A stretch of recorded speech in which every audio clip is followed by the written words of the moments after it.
Chapter 227. The 28 words that Qin Changsheng saw on the stone monolith, when put together, formed a poem.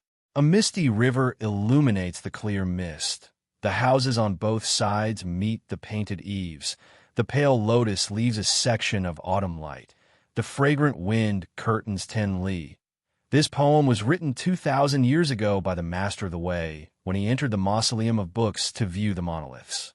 The first heavenly tome monolith in the Mausoleum of Books was named Reflecting Clear, and it came from this. The method that Qin Changsheng used to comprehend the monoliths was to take fragments of the monolith inscriptions and form their own meanings. This method of comprehending the monoliths was actually very simple, very primitive. Countless years ago, when the heavenly tomes fell onto the continent, the still ignorant ancestors finally overcame their fear and cautiously arrived in front of the monolith. The first ancestor to understand the monolith also used a similar method, but what he saw was a simple picture. That picture could be a cow, a sheep, or even a dragon. Afterwards, someone saw an even more complicated picture on the heavenly tome monolith, with numbers and even more information, and thus, words. This method was also the cleanest, because it did not have any unnecessary thoughts attached to it.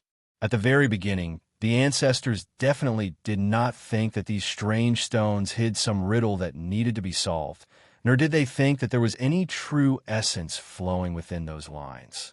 It was just like what he and Go Hanshi had discussed before. 2,000 years ago, the Master of the Way saw a poem on this heavenly tome monolith. He thought that this poem was a question. In the countless years that followed, countless cultivators tried to find the true answer from that poem, but they all came up empty-handed. Today, Qin Changsheng also saw this poem, but this did not mean that he and that peerless expert from 2,000 years ago used the exact same method of comprehending the monoliths. Because he did not think that the poem was a question, he thought that it was what the heavenly tome monolith wanted to say. The heavenly light was different, and the lines were sometimes visible and sometimes hidden. The incomparably complicated lines could reveal countless words. These words could be combined into countless possibilities. They could be a poem, or they could be a great prose. The monolith did not speak. It was a text of its own. He had sat in front of this monolith for more than 20 days, and he did not know how many words he had seen. At any time, he could find countless poems that already existed in the world from those lines. But he clearly understood that those poems had always been in the heavenly tome monolith inscriptions. The monolith viewer only needed to find, see, and understand. There was no need for any other unnecessary thoughts. There were tens of thousands of ways to comprehend tablets in the world.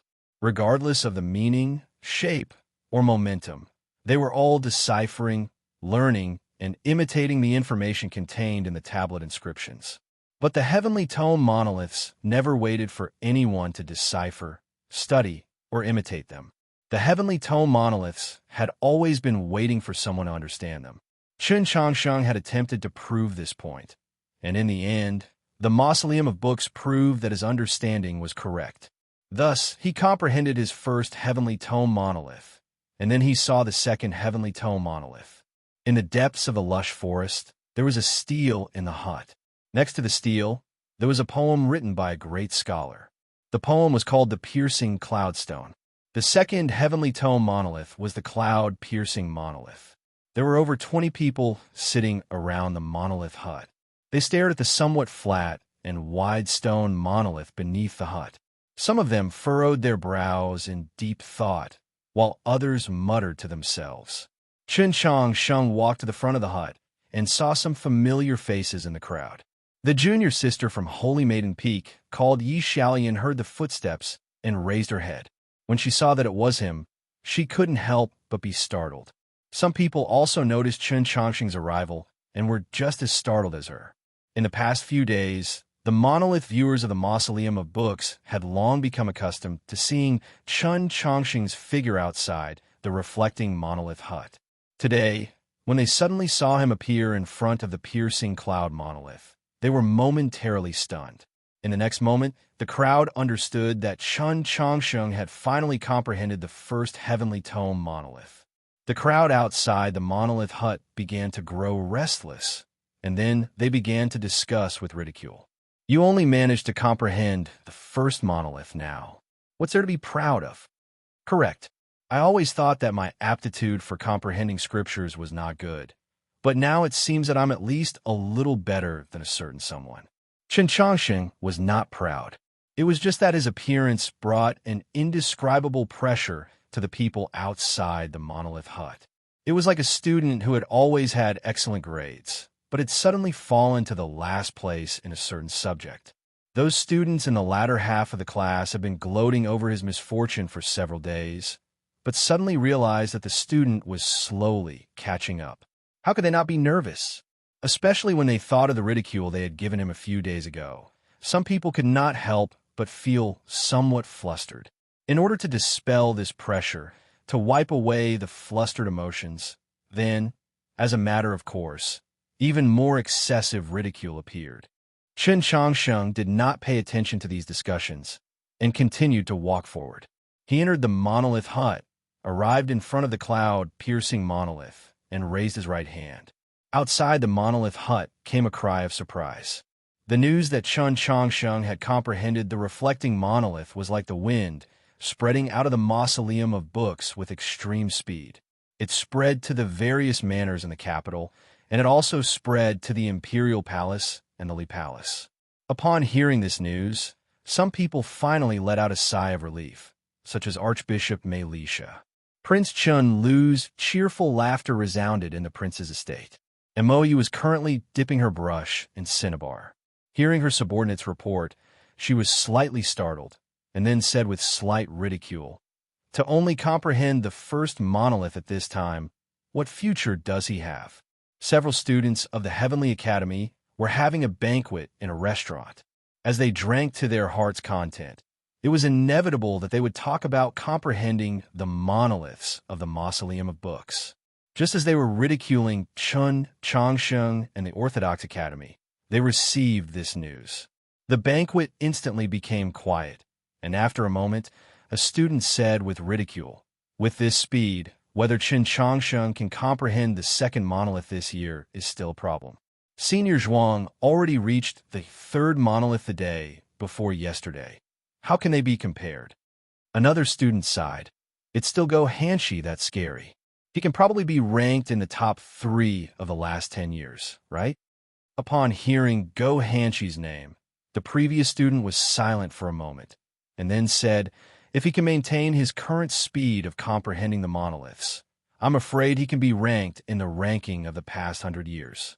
At this moment, a fellow student of the Heavenly Academy hurriedly ran up the stairs. His entire face was covered in sweat, and he could not hide his frightened expression. With a trembling voice, he said, "Chen Chongsheng just comprehended the second monolith." Upon hearing this, the several students of the Heavenly Academy were greatly shocked. They hurriedly stood up and actually knocked over a few plates of food and wine on the table. They looked at the fellow student and asked in disbelief, "What? How is this possible? Didn't he just comprehend the first monolith? How could he immediately comprehend the second?" No one answered their questions. The restaurant immediately became deathly silent. The Mausoleum of Books had 17 monoliths, and the third monolith was called Broken Osmanthus. Compared to the cloud-piercing monolith, there were a lot less people around the monolith hut. Other than a few previous year's monolith viewers, only the senior from Holy Maiden Peak, one person from Star Caesar Academy, Zhong Hui, Zhuang Huanyu, and the 4 people in the grass hut had participated in this year's grand examination.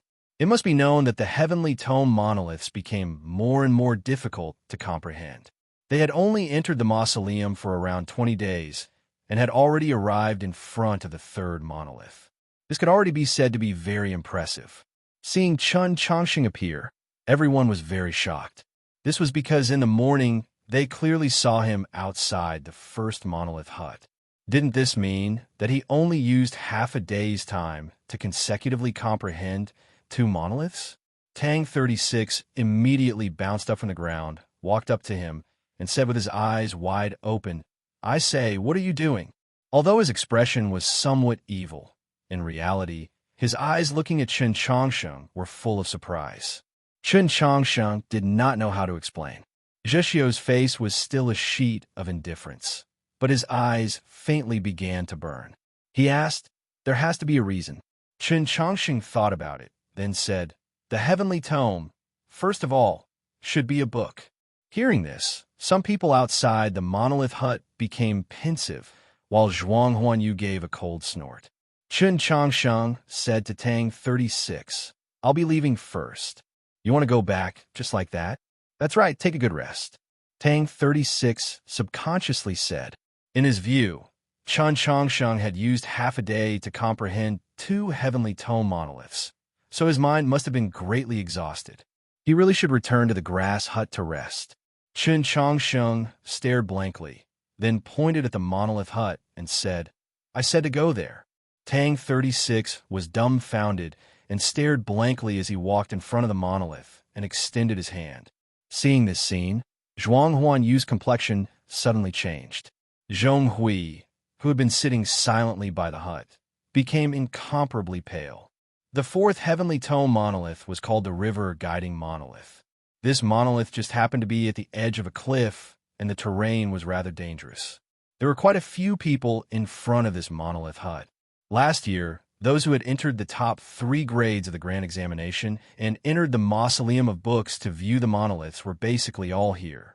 Qi Jian sat at the outermost edge of the monolith hut.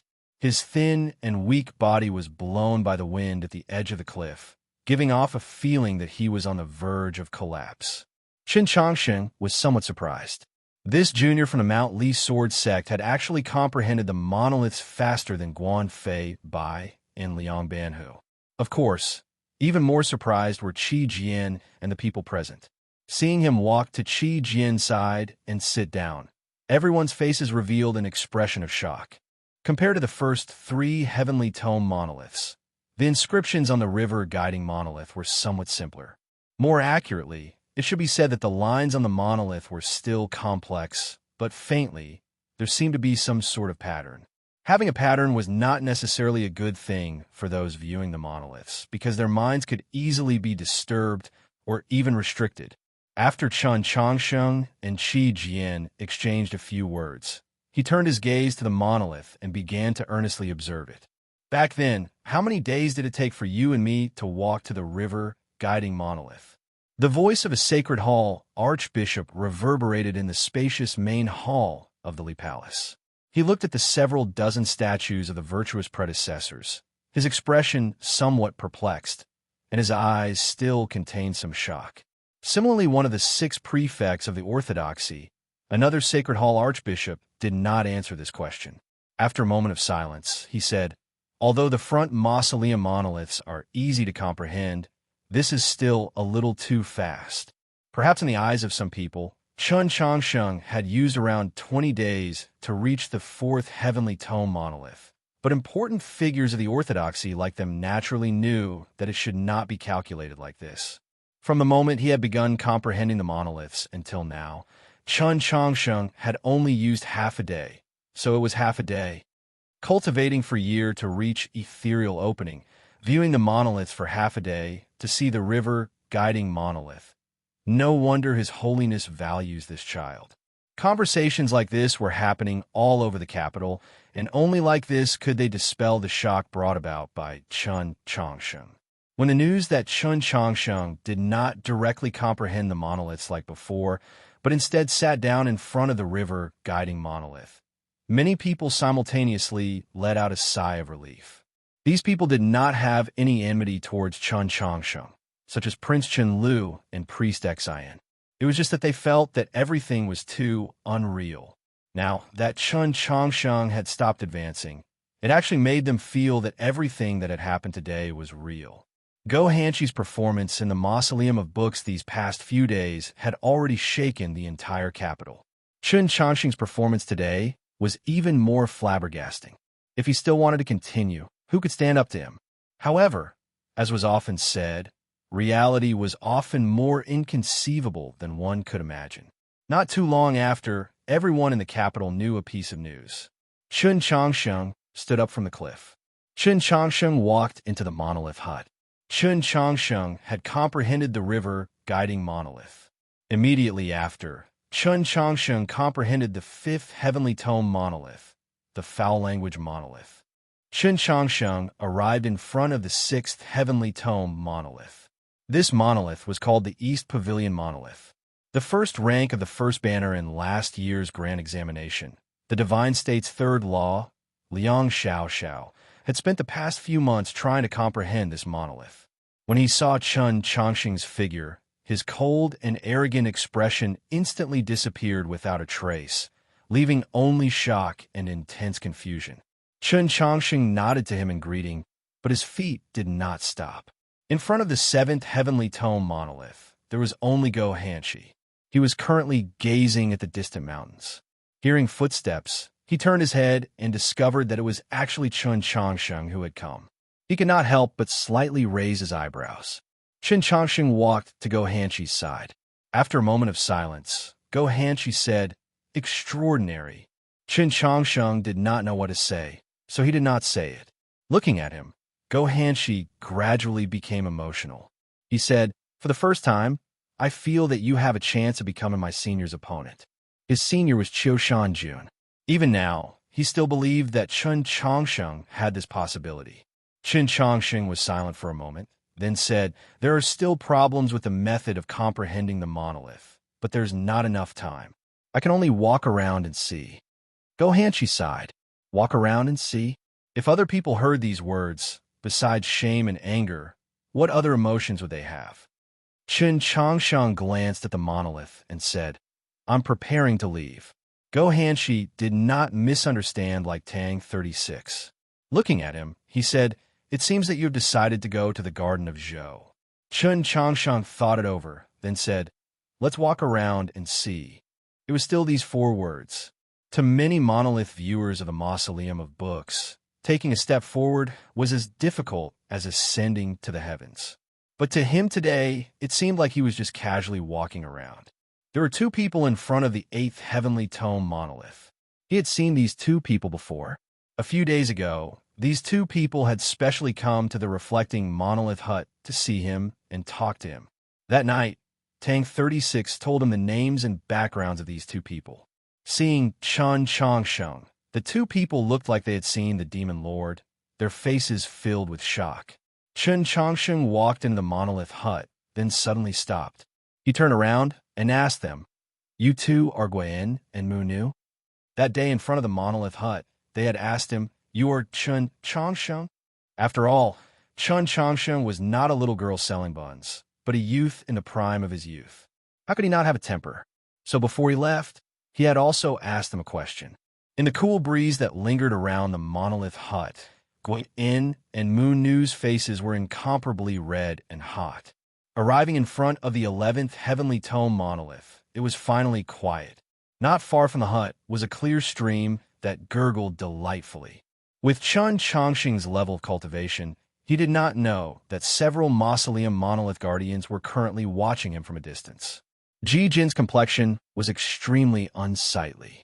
That night, in order to help Zhong Hui break through and comprehend the monoliths, he had consumed a great deal of energy that would be very difficult to recover from.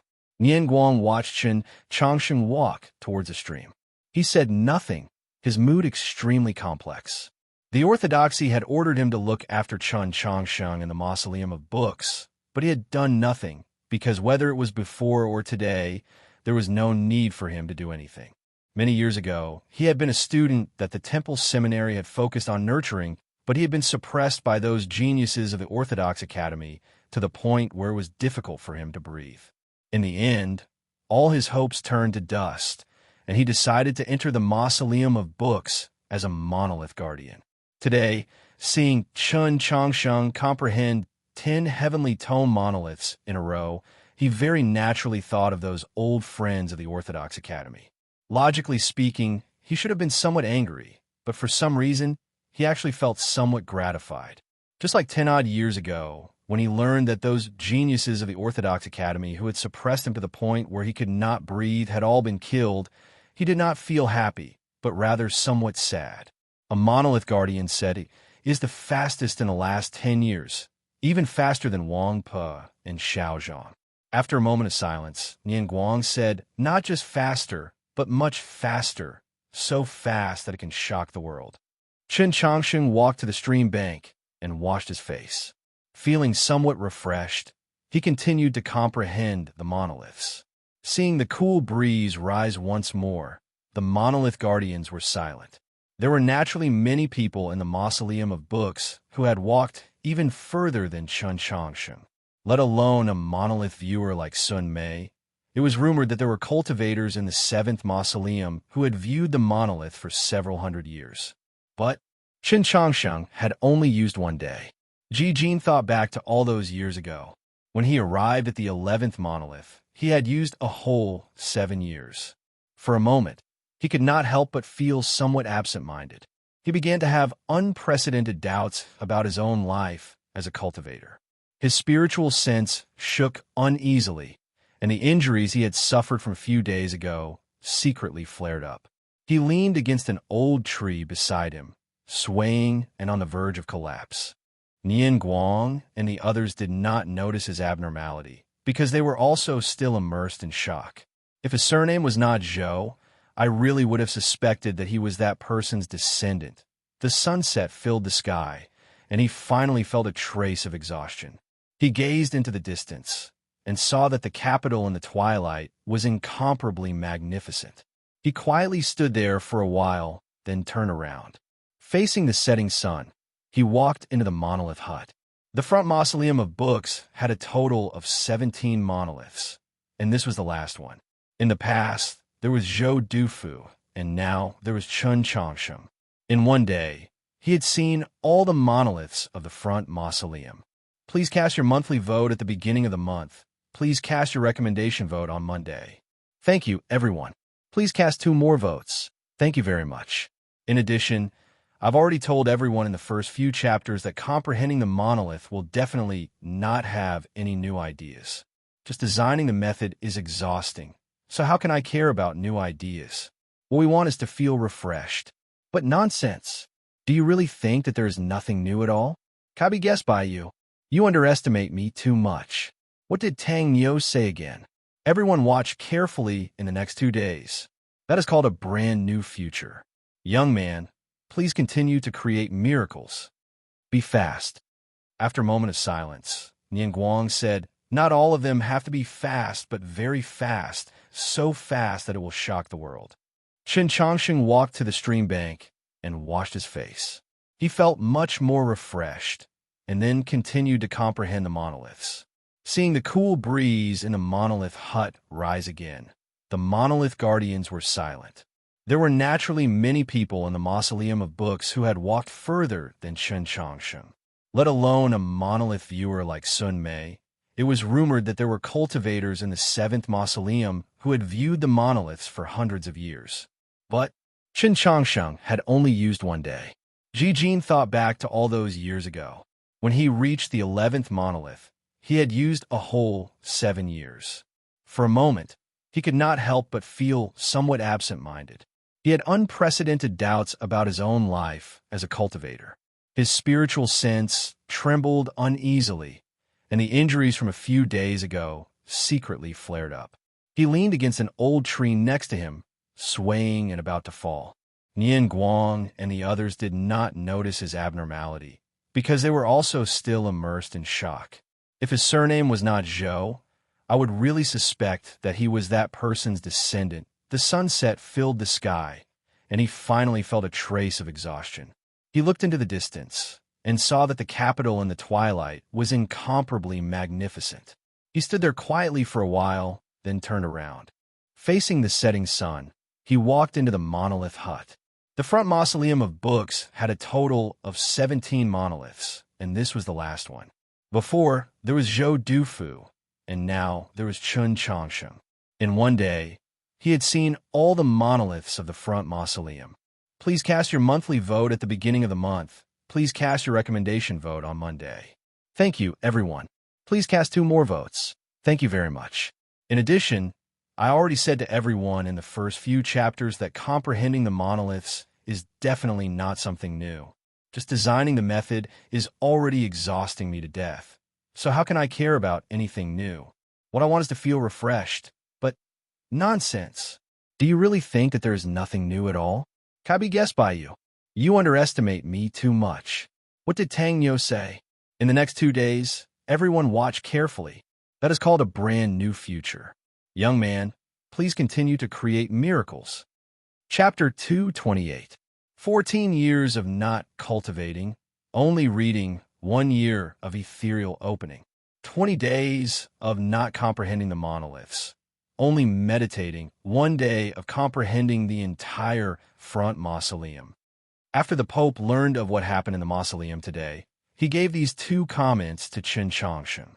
Following the deliberate spread of some important figures of the orthodoxy, these 2 comments were like the sunset, quickly spreading throughout the capital. The shocked people once again looked towards the mausoleum in the south, all sorts of emotions welling up in them. For countless years, only Zhou Dufu had managed to comprehend the entire front mausoleum in 1 day. Today, Qin Changsheng had also done it. Could he be the second Zhou Dufu? However, some people had already noticed a few inexplicable things. According to the news from the mausoleum, Qin Changsheng's cultivation did not change as he comprehended the monoliths. It was still at the initial stage of ethereal opening. It must be known that when Zhou Dufu strolled through the mausoleum, his eyes fell on the monolith inscriptions, his steps in the hut. His cultivation did not change at all.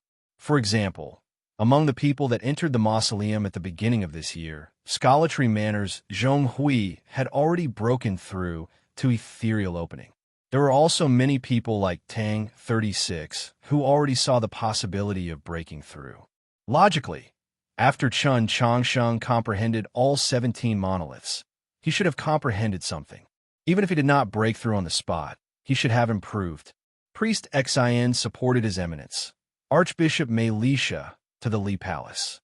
After paying his respects to the Pope, he mentioned the discussions going on in the capital. After a moment of hesitation, he said, "Many people are suspecting that Qin Changsheng used some sort of trick, or that our orthodoxy did something to the mausoleum of books. Comprehension is comprehension. Comprehending the monoliths is always a cultivator's own cultivation. No one can really change anything." The Pope took a wooden ladle and watered the green leaf potted plant. He said, "I don't think that child has the chance to catch up to Zhou Dufu. After all, it requires a great deal of courage and is related to personality. His outstanding performance has already made me very satisfied. It can even be said to be very unexpected." Mei Li Shah said, "What I want to know the most is how he will react when he sees the last monolith. Will he be as surprised as we were today?" The Pope's wooden ladle stopped above the green leaf and tilted slightly, as if he was thinking of something. Miraculously, the water in the ladle did not drip. Officer Xin was startled at the sight and thought in confusion. The 17 monoliths of the mausoleum of the heavenly books had already been solved by Qin Changsheng. How could there still be a final monolith? The Pope shook his head and continued watering. "Even if I could see it, could it be solved?" Mei Lisha faintly smiled and said, "That child has already brought so many surprises. Adding one more doesn't seem to be a difficult matter to understand." The dew platform burned like a huge torch in the darkest twilight. The Divine Empress held her hands behind her back and stood at the side of the platform. She looked in the direction of the mausoleum of books, and a hint of ridicule appeared on her cold face. They both used a single day to view all the monoliths of the front mausoleum, but Zhou Dufu truly understood them back then. Qin Changsheng was still far from it. Among the people who were still alive on the continent, she and His Holiness the Pope were an extremely small number of people who had come into contact with Zhou Dufu and could even be said to be familiar with him. Only they knew exactly how terrifyingly powerful that strongest expert of the continent was, so they did not believe that Qin Changsheng could be compared to that person. Moyu stood behind her and could not hold back for a moment. She said, "But to view 17 monoliths in a single day is already very impressive. At the very least, he's much stronger than I was in the past." The Divine Empress did not turn around. She looked at the mausoleum of books and thought of those cultivators who had viewed the monoliths in the mausoleum of books since ancient times. The ridicule on her face grew stronger and stronger. Just what is the purpose of viewing the monoliths? Why do some people never understand? Viewing the monoliths has never been the goal of cultivating the Tao, but a method of cultivating the Tao. When the Empress destroyed the proclamation, it was to teach the people of the world not to go astray. It's a pity that no one knows of the Empress' painstaking efforts. Mou softly said, "Correct. If it is of no help to one's cultivation, even if one understood all the monoliths on the mausoleum, what use would it be? Back then, I had Zhou Tong destroy that monolith below the mausoleum. Quite a few elders in the orthodoxy wept bitterly and said that I did not follow the rules of the ancestors. Now that I think about it, I really should have killed off that group of old fools." The divine Empress indifferently said, "Even if the heavenly tome monoliths are sacred objects, they still have to be used by people for them to have any meaning. Chen Changxing's speed at comprehending the monoliths is truly much faster than yours, but back then, you succeeded in star condensation in the mausoleum of books. What about him? Even if he understood all the monoliths, it would not increase his cultivation at all. So what's the use?" The same meaning appeared twice in these two sentences. The first sentence was directed at all the cultivators of the world, while the second sentence was directed at Chen Changxing. Mou was slightly surprised at first, but then she began to laugh. She thought to herself, to think that even the Empress knows how to use vulgar language. It seems that Chen Changxing's performance in the mausoleum of books still made the Empress somewhat vigilant. Of course, she was not vigilant against Chen Changxing himself, but against the orthodoxy behind him. Mou did not conceal her emotions. This was also the fundamental reason why she had always been able to obtain the Empress' love and trust. She opened her eyes wide and asked curiously, "Then in your opinion, does Chen Changxing have a chance?" The divine Empress looked in the direction of the mausoleum of books. After a moment of silence, she said, "He might be able to see the last monolith, but he's too calm and young, but he has an unpleasant smell of sourness and decay. He's not like Zhou Dufu in the past, who was as brilliant as the morning sun, his momentum like a hurricane, cursing the heavens and cursing the earth, wanting to get to the bottom of things." Mou slightly frowned. She felt that every time the Empress mentioned that peerless expert, her emotions seemed to fluctuate somewhat. Cultivating the Tao is cultivating the heart. Character determines fate, and it also determines how far a cultivator can walk. The divine Empress made her final judgment. Chen Changxing is no good. After comprehending the 17th monolith, Chen Changxing arrived at a verdant meadow. In the twilight, the entire mausoleum of books seemed to be ablaze, and this meadow was naturally no exception. An invisible wildfire spread and rolled on the grass, creating an extremely beautiful scene. The roar of water came from the cliff below the meadow. Only then did he realize that he had actually arrived at the top of the waterfall on the southwest side of the mausoleum of books. The wind from the cliff carried up the spray from the waterfall and landed on his face. It was slightly damp and cool, washing away his exhaustion. He thought about the process of comprehending the monoliths today. Although he was still somewhat unsatisfied, he could not help but feel somewhat happy. He felt that he was still all right. Suddenly, he felt something. The joy on his face gradually faded, and he seemed somewhat perplexed. He turned his head and saw that under the white cliff above the meadow, there was a monolith hut. The 17 heavenly tome monoliths of the front mausoleum had all been comprehended. According to the records in the Taoist canon, he should now be in the next mausoleum, but this was still the front mausoleum. The shape of that monolith hut was no different from the reflecting monolith hut and the river-guiding monolith hut. Chen Changxing was very shocked. Could it be that the front mausoleum still had a heavenly tome monolith? The front mausoleum of books had 17 monoliths. This was a fact that everyone knew, unless someone had concealed this fact. But who could conceal it? Chen Changxing suddenly remembered that in the Taoist canon that he had read in Xining Village, as well as the theories that had been passed down in the world, In the very beginning, the mausoleum of books did not have a front mausoleum and a back mausoleum.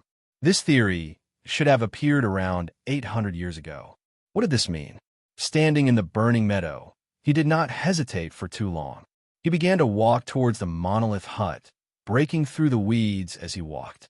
It was like he was walking through fire, or like a fishing boat cutting through the surface of a river with 10,000 glints of light. Arriving in front of the monolith hut, he stopped and looked down. He saw a completely unexpected scene, and he could not help but stare blankly at it. This monolith hut did not have a heavenly tone monolith. To be more precise, this monolith hut once had a heavenly tone monolith, but now that heavenly tone monolith had already disappeared. All that remained was the monolith base. On the monolith base, there was a slightly protruding broken stone about half a palm wide. This broken stone was only a shallow section. Perhaps it was the remains of that heavenly tome monolith? Qin Changshang's body became extremely stiff. His previous joy and relaxation had long been replaced by shock. The fact that the front mausoleum of the mausoleum of books actually had 18 heavenly tome monoliths was already enough to shock him. However, what was even more unexpected was that the final monolith was actually a broken monolith. He stood in a daze in front of the monolith hut for a long time before he finally calmed down. He suppressed the intense shock and unease in his heart and walked in front of the broken monolith. He discovered that only a very small portion of the monolith remained, and there were no words or lines on it.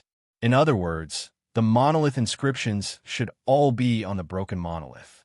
He reached out and touched the section of the broken monolith. He felt the hardness of the monolith and the stone stubble that was still sharp even after countless years of wind and rain. His expression became more and more perplexed. This stone tablet seemed to have been forcefully broken by a powerful force. In the first year of the primordial beginning, the heavenly tome monoliths fell to the ground. The base of the monoliths naturally took root, connecting to the deepest parts of the earth. In the 3,000 Taoist canons and the countless folk tales, he had never heard that the heavenly tome monoliths could be broken and taken away from the mausoleum of books. Where did this power come from to break this heavenly tome monolith? If it was a person, then who was that person? How'd he do it? That heavenly tome monolith, where did he take it?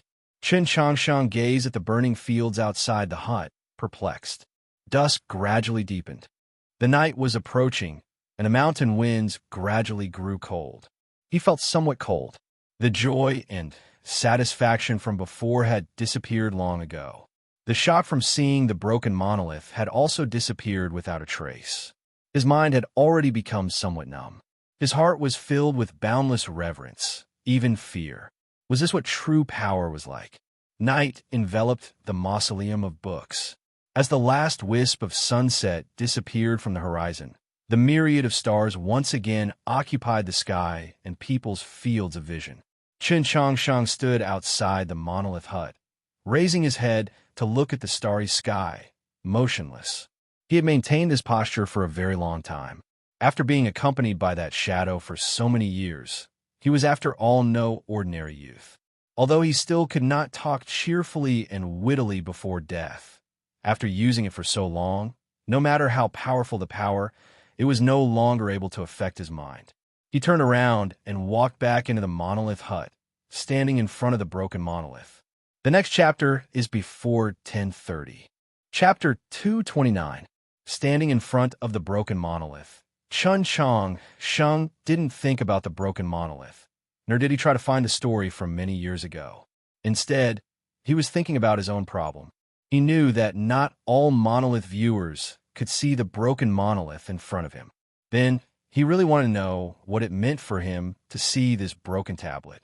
Just as some people in the capital had already discovered, just as the Divine Empress had said to Mou on the Sweet Dew, there truly was something wrong with him reading all the monoliths of the front mausoleum in one day. He had seen and understood those monolith inscriptions, but he had not attempted to obtain any more information from them. As a result, he naturally did not comprehend any true meaning beyond the monolith inscriptions. He very easily understood the heavenly tome monoliths, but he did not seem to gain anything from them. But this was not a problem, at least not a problem he was thinking about and worrying about now. The reason why he did not use the three most common and orthodox methods of comprehending the monolith, apart from some deeper reasons, was that there was a problem with his meridians. True essence could not flow back and forth in his broken meridians, so no matter how abundant it was meaningless. Thus, he had to find a new method. It looked like he had obtained great success, becoming the second person after Zhou Dufu to see all the front mausoleum tablets in one day. However, he still felt that something was off. It was just like the regret and helplessness he felt before he decided to start comprehending the monolith. The method he used to comprehend the monoliths was very ingenious, but it was still a variation of this method. He had originally believed that after consecutively comprehending 17 heavenly tome monoliths, he would no longer care about this matter. However, now that he saw this broken monolith, he finally understood that what was incomplete was incomplete. You could deceive the heavens and the earth, deceive the sovereign and the saints, deceive your father and mother, deceive your master and friends, but you could not deceive yourself. The front mausoleum of the Mausoleum of Books originally had 18 monoliths, but now one was missing. Therefore, even though he had deciphered 17 of the tablets, there were still some incomplete ones. This feeling of being incomplete was very uncomfortable for him. It was just like the method he used to comprehend tablets. It was indeed very powerful, but it was ultimately a compromise. For the sake of going to the Garden of Zhou, he wanted to decipher these monoliths as quickly as possible, so he gave up on the 20-odd days of bitter searching. Seeing all the front mausoleum tablets in one day was indeed impressive, but to him, wasn't it also a form of failure? Because what he cultivated was to follow his heart. In the end, it was hard for his heart to be at peace. After standing in front of the broken monolith for a long time, Chun Chang Sheng still couldn't understand anything. Chun Chang Sheng walked down the mountain. The monolith huts along the way were very quiet in the night. There was not a single person. Accompanied by the starlight, it didn't take long for him to walk past 17 monolith huts and return to the reflecting monolith. The area outside the reflecting monolith hut was filled with people, a dense black mass. As it turned out, the monolith viewers who usually sat in front of the monolith hut had all come here tonight. They were waiting for Chun Chang Sheng. Seeing his figure appear outside the monolith hut, the crowd became restless. Tang 36 walked up to him, stared into his eyes, and asked, 17? Chun Changsheng nodded. Tang 36 laughed happily and patted his shoulder. He repeated to the crowd, 17. The sounds of discussion came to an abrupt end, and all around the monolith hut was quiet. People looked at Chun Changsheng and were shocked speechless. Yi Shaolian widened her eyes and looked at Chun Changsheng, feeling a little strange. In this world, was there really someone that could compare to Senior Chiu? 17 heavenly tome monoliths. I'm afraid even Senior Chiu would find it very difficult to accomplish, right? She thought of the humiliation she had given Chun Changsheng that day by the divine avenue of the Li Palace. She couldn't help but feel ashamed and lower her head.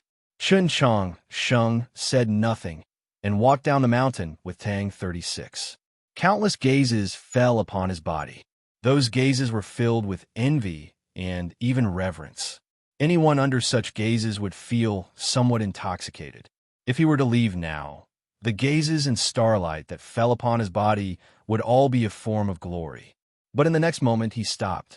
Tang 36 glanced at him in astonishment.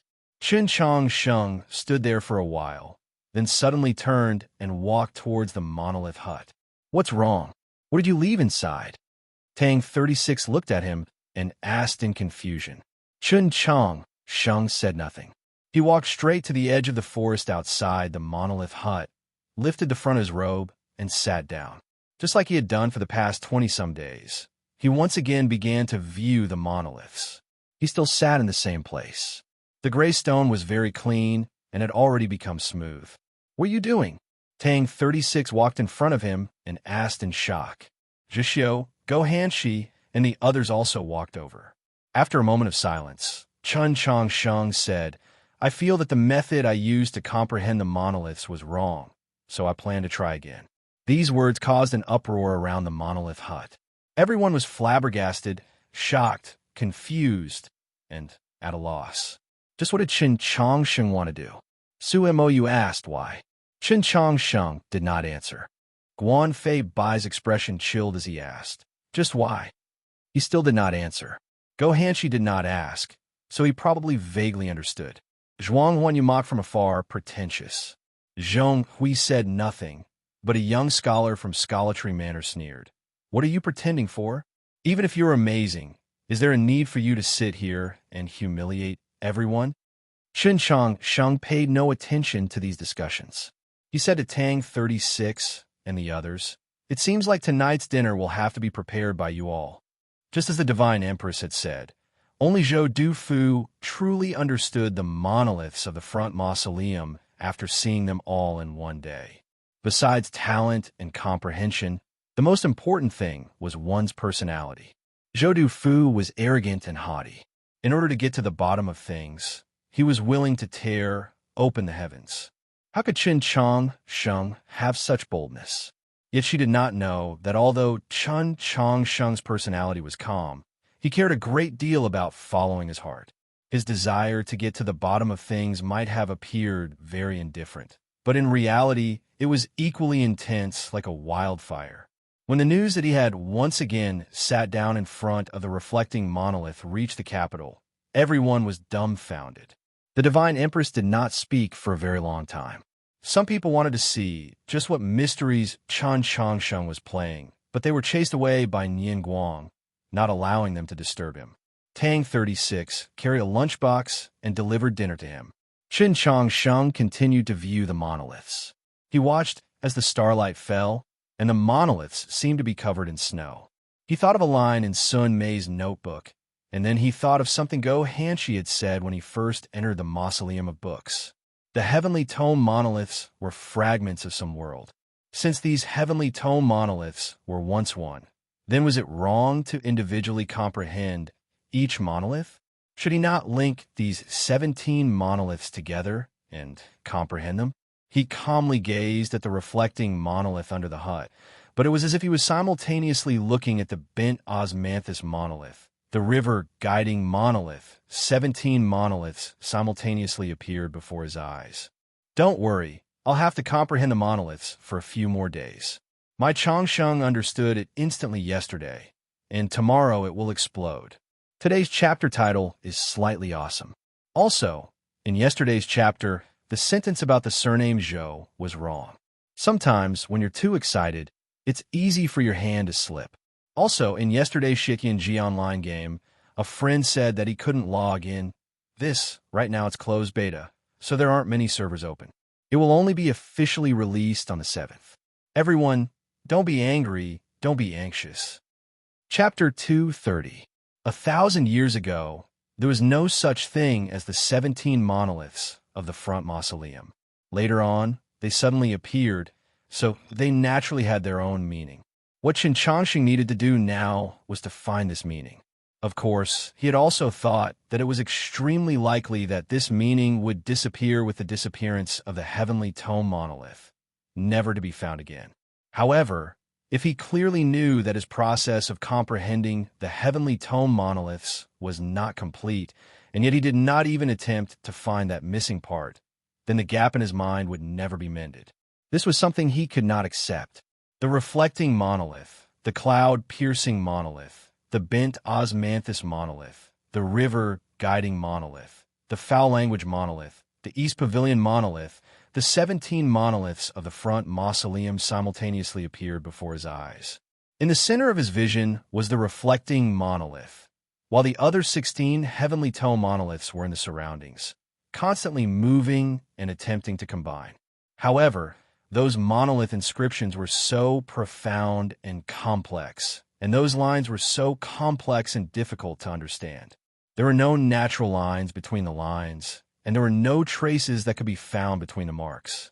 No matter how he tried to combine them, he could not find any evidence that these monolith inscriptions were originally one. He even had a feeling that even if that broken monolith was restored to its original state, and then he could see the monolith inscriptions on it, he still would not be able to put them all together. In the past several hundred years, no one had ever discovered the mysteries of the 17 monoliths of the front mausoleum. Perhaps this already meant that his attempts were futile. He quietly sat outside the monolith hut, and at some point, he had already closed his eyes. The 17 monoliths were still rapidly moving and combining in his sea of consciousness without a moment's pause. This caused his spiritual sense to be consumed faster and faster, and his face to grow paler and paler. The world outside the mausoleum was also quiet. Most of the lights in the capital had already been extinguished. Only the mansions of the nobles and the two most important places, the Imperial Palace and the Li Palace, were still brightly lit.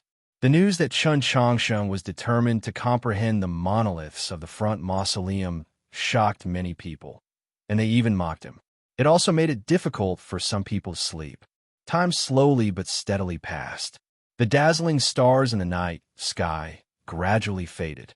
After the darkness before dawn, the morning light once again shone upon the earth. Unknowingly, Chen Changsheng had already sat in front of the monolith hut for an entire night. Many people in and outside the mausoleum had also waited for him for an entire night. The morning sun shone brightly, and the monolith viewers gradually came up from the mountain path. Looking at Chen Changsheng, who was sitting in front of the tree with his eyes closed and not saying a word, they all had different expressions. Some had admiration, some had ridicule, and some had an indescribable sense of relief. Last night's situation was unusual. Nian Guang could drive away all the monolith viewers, but he couldn't do it forever.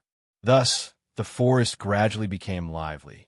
Some people looked at Chen Changsheng, shook their heads, and returned to their own monoliths. There were some people who specifically stayed around a monolith hut, wanting to see what Chen Changsheng would be able to comprehend in the end. They thought in schadenfreude that Chen Changsheng had completely comprehended the front mausoleum yesterday. He could have easily left, but he still chose to stay behind. It was extremely likely that he would be shooting himself in the foot. Note, the people in the grass huts also came to the front of the monolith hut. Tang 36 carried a pot of porridge. This young master of Wenshui, who had been born with a golden spoon in his mouth, had clearly never done any housework. The porridge spilled all over the place, and quite a bit of it even drenched his shoes. He looked rather miserable. Zhixiu carried the side dishes and steam buns while Qi Jian carried the bowl and chopsticks. Chen Changsheng opened his eyes, took the kanji, thanked Qi Jian, and began to eat. After eating 2 bowls of porridge and a steamed bun with white fermented bean curd, he felt 70% full and put down his chopsticks.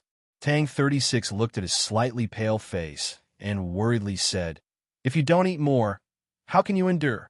Chen Changsheng replied, "If you eat too much, it's easy to get sleepy." Tang 36 furrowed his brows and said, "Although I don't know what you want to comprehend, since you insist, I know I can't persuade you otherwise. But do you really plan on not resting or sleeping?" Go Hanshi said nothing. He knew why Chen Changsheng was in such a hurry. It was because the day of the Garden of Zhou's opening was getting closer and closer. Zhixiu placed a wet towel in front of Chen Changsheng. The towel was wet from the stream water, so it was very cold. Chen Changsheng forcefully rubbed his face and felt that his spirit had recovered somewhat. He said to the crowd, "You don't need to worry about me." After saying this, he closed his eyes again. Although he closed his eyes, Go Hanshi and the others all knew that he was still viewing the monoliths. Perhaps it was not too harmful to the eyes, but this method of viewing monoliths was too harmful to the mind. The morning birds flew away towards the morning sun, drying off the moisture on their wings.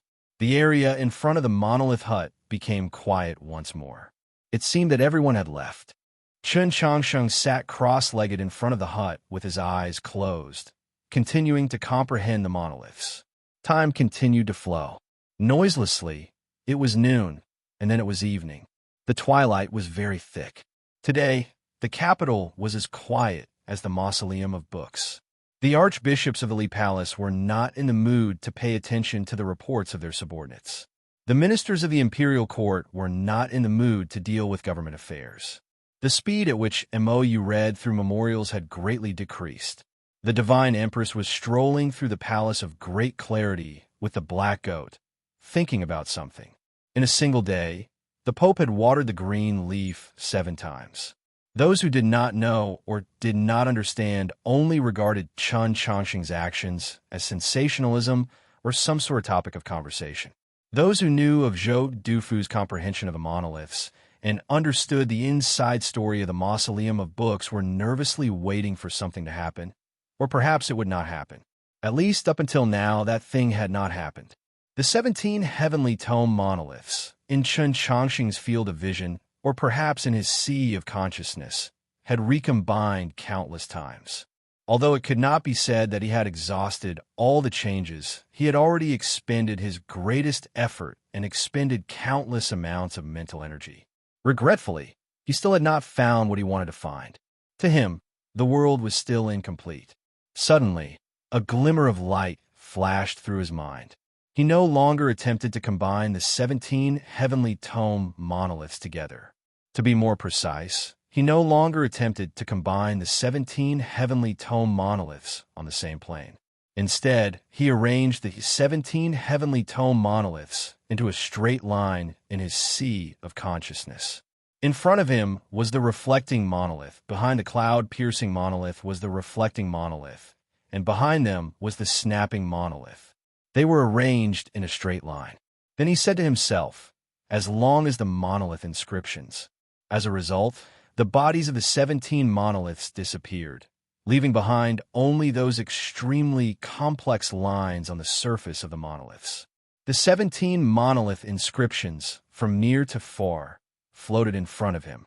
His gaze passed through the monolith inscriptions of the reflecting monolith, and he could see the monolith inscriptions of the 16 monoliths behind it.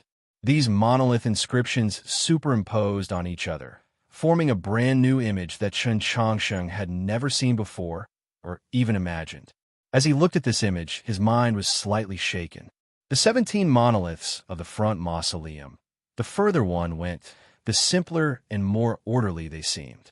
The superimposition of lines also meant the superimposition of laws. Was the thing he was looking for hidden within? However, the lines on the reflecting monolith were already extremely complex and hard to decipher. The lines on the monoliths at the back were relatively simpler, but they were still complex and hard to decipher. Thus, when superimposed on each other to form the image, it was countless times more complex. Relying on a human's spiritual energy, it would forever be impossible to decipher it. So much so that if one tried to decipher it, problems would arise. Chen Chongqing glanced at it, and with a slight movement of his spiritual sense, he felt extremely uncomfortable. His sea of consciousness trembled uneasily, and a sharp pain came from his chest. He spat out a mouthful of blood, drenching his clothes. From beginning to end, the surroundings of the monolith hut, which seemed to be completely silent, suddenly erupted with cries of alarm. However, as if they were worried that they would affect Chen Chongqing, those people forcefully suppressed their cries of alarm to an extremely low level. Chen Chongqing's eyes were closed, so he could not see the situation outside the monolith hut. His mind was also completely focused on the incomparably complex image, so he did not notice any of this. With just a glance, he knew that this image could not be deciphered by a human. He silently said in his heart, "Simpler." These 3 words were not said to the image, but to himself. In a cultivator's sea of consciousness, however one viewed the world would become the way one wished to see it. He forcefully reined in his thoughts, relying on a mental state that far exceeded his age, as well as a spiritual sense that could even slightly move the divine empress. He once again gazed at the image. He no longer attempted to organize and calculate those lines. He simply looked at it, and, as a result, the image also became somewhat simpler. Within the image, he saw countless simple images that resembled the graffiti of a child. He saw countless words, he saw countless poems, He saw countless ink paintings. He saw the beautiful and magnificent buildings of the Li Palace. He saw the great banyan tree of the Orthodox Academy. He saw the high mountains and flowing clouds. And he also saw the 3,000 scriptures of the Taoist canon. Everything that already existed in this world was in this image. But it was still not enough because there was still too much complexity. Chen Changsheng silently said to himself, simpler. He forgot the 3,000 scriptures of the Taoist canon that he could only memorize after studying hard since childhood. He forgot the poems he read. He forgot that he once went to the Li Palace. He forgot that he once climbed up that great banyan tree and stood side by side with Luo Luo. He forgot all the words he learned. He forgot everything. This type of forgetting was obviously not true forgetting. It was only a kind of self-isolation in the mental aspect. Only by doing this could he ask himself a question. If he was an illiterate child, what would he think of when he saw these lines on the image? They were traces. They were traces of water. They were traces of moving clouds. They were traces of flying geese that left on the blue sky. Every walk must leave a trace. No, that was the false and slightly sour self-consolation of the writer. The snow geese flew across the blue sky and didn't leave any traces. The so-called snow lines were actually only afterimages in the eyes. What exactly were these lines pointing at and explaining? The snow lines pointing at and explaining were the snow geese at the very front of the line. These lines pointing at and explaining were the ends of the lines. If there were no ends of the lines, then it was the intersection of the lines. Simple. Chen Changsheng stared at the extremely complicated image and said to himself again, 17 monuments superimposed in front of his eyes. The monuments were the first to disappear. Now they disappeared were the lines. More and more lines were slowly disappearing in front of his eyes, ceaselessly disappearing. More and more blankness slowly appeared in front of his eyes. It kept appearing. The 17 monuments disappeared. The lines on the monuments also disappeared. A new image appeared. It was countless isolated points. Chen Changsheng was very sure that he had never seen this image before, but he didn't know why he felt it was familiar. Note, I thought about that sentence for a long time, but I couldn't find a suitable way to describe it.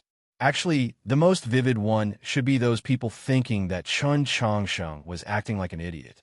But it can't be written like this, right? The reason why I specifically mention this point is because I am often told this phrase by others. Yes, but I still prefer Chen Changsheng's obsessive-compulsive disorder. This is what classmate QQ Candy concluded. It should be viewed as such. Everyone should also understand the meaning of this chapter's name. It doesn't only refer to viewing the monoliths. It also refers to one's beliefs. Persisting in one's own beliefs is very important. There was another advertisement. According to rumors, Shuetianji Online will officially start its internal testing on November 7th, 1700. That's right, it's 3 days later. Time really flies. Lastly, this chapter was a bit hard to write. The next chapter will be a bit later. Chapter 231. 17 monoliths, tens of thousands of lines, innumerable dots without any pattern. They looked like a rain of ink on a piece of white paper, a pattern that no one had ever seen before. Then why did it feel familiar? Chen Changsheng silently thought. He felt that this pattern gave him the feeling that he had often seen it, but he had never carefully looked at it. Just what was it? The monolith inscriptions had already been simplified into countless dots. The formless paper in his sea of consciousness only had countless dots, and no matter how he looked at it, it was only dots. Dots, a multitude of stars? Even though he was still observing, he seemed to feel that his lips had become somewhat dry. Because of nervousness, the pattern formed by the heavenly tome monoliths of the front mausoleum. Could it possibly be the starry sky? In the next moment, he felt an intense lack of confidence and doubt towards his own conjecture, because there were too many dots in front of him, even more than the number of stars in the night sky. If the mausoleum of books of the front mausoleum really did have some sort of connection with the starry sky, then the starry sky was actually more monotonous than the pattern on the monoliths. According to the simplest logic, there was no reason to use a more complicated pattern to describe an even simpler thing. More importantly, if the heavenly tone monoliths of the front mausoleum really did describe the starry sky, then there was no way to simplify it. Unless these heavenly tone monoliths depicted many starry skies. But there was only one starry sky in the world. Qin Changsheng was silent for a very long time. Then he pushed his thoughts back for a while. A few lines slowly appeared between those dots. If those lines were used to describe the movement of the dots, then the seemingly countless dots on the pattern were actually the positions of a few dots at different times. Then everything could be easily solved. Yes, it should be like this. But now he was faced with another problem. This problem was so difficult to solve that it even made the situation even more dangerous. Because the stars could not move. The brightness of the stars might change slightly, but their positions in the night sky were eternally unchanging. This was a fact that had been proven countless years ago. The countless stargazers of the continent all produced star charts that were basically the same. The focus of observation was also completely concentrated between the brightness and the darkness. No one had ever dared to question this point of view, because this was the truth witnessed by countless people over countless years. Just like how the sun always sets in the west, just like how the moon is always far away and can only be seen by the devil, just like how water always flows downwards, this was the truth that could never be overthrown. When he saw Wang Jisu's notes in the pavilion of ascending mist, Qin Changsheng's confusion and doubt towards changing the positions of the stars to defy the heavens and change his fate originated from this. Even after he saw with his own eyes that the Z-Wei Emperor star caused the positions of the surrounding stars to slightly shift, he still didn't believe it because it was an illusion and not something he saw with his own eyes. It was just that Sun Mei's notebook had mentioned several times that when viewing the monoliths, one could see the truth.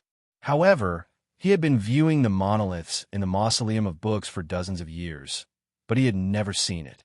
In the end, in order to ascend to the top of the mausoleum and see the truth, he had even paid the price of his life. So what truth did he want to see? What was real? Is what you see with your own eyes the truth? Qin Changsheng stopped observing himself.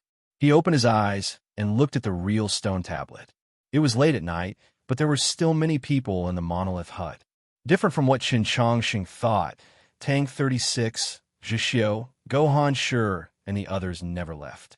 They had always been here, watching the process of Qin Changsheng, comprehending the monolith, from morning to dusk, until the stars appeared in the night. At dusk, they saw Qin Changsheng spit out blood, and were very worried. Then, they saw Qin Changsheng clench his fists and raise his eyebrows, as if he had discovered something and seemed a little excited. Now, they finally saw Qin Changsheng open his eyes and wake up. Tang 36 let out a sigh of relief and prepared to go forward, but then he stopped, because he realized that Qin Changsheng didn't see him. Qin Changsheng was still looking at the monolith, still comprehending the monolith. His expression was so focused that it made people's hearts palpitate, and people didn't want to disturb him. Qin Changsheng had already looked at this monolith for more than 20 days. Morning light and sunset, light rain and clear sky. In different environments, the changes of the monolith inscriptions were all in his mind. He had also looked at this monolith under the starlight and didn't find anything strange. Tonight, the stars were still bright and didn't seem to be any different than a few days ago. But his eyes suddenly lit up. That light came from a very thin, unnoticeable line in the lower left corner of the monolith. There was nothing special about this line. It was just that its position and angle were just right, reflecting the starlight falling from the night sky into his eyes. So his eyes lit up. 20 days of focused observation and contemplation had already allowed him to approach the truth.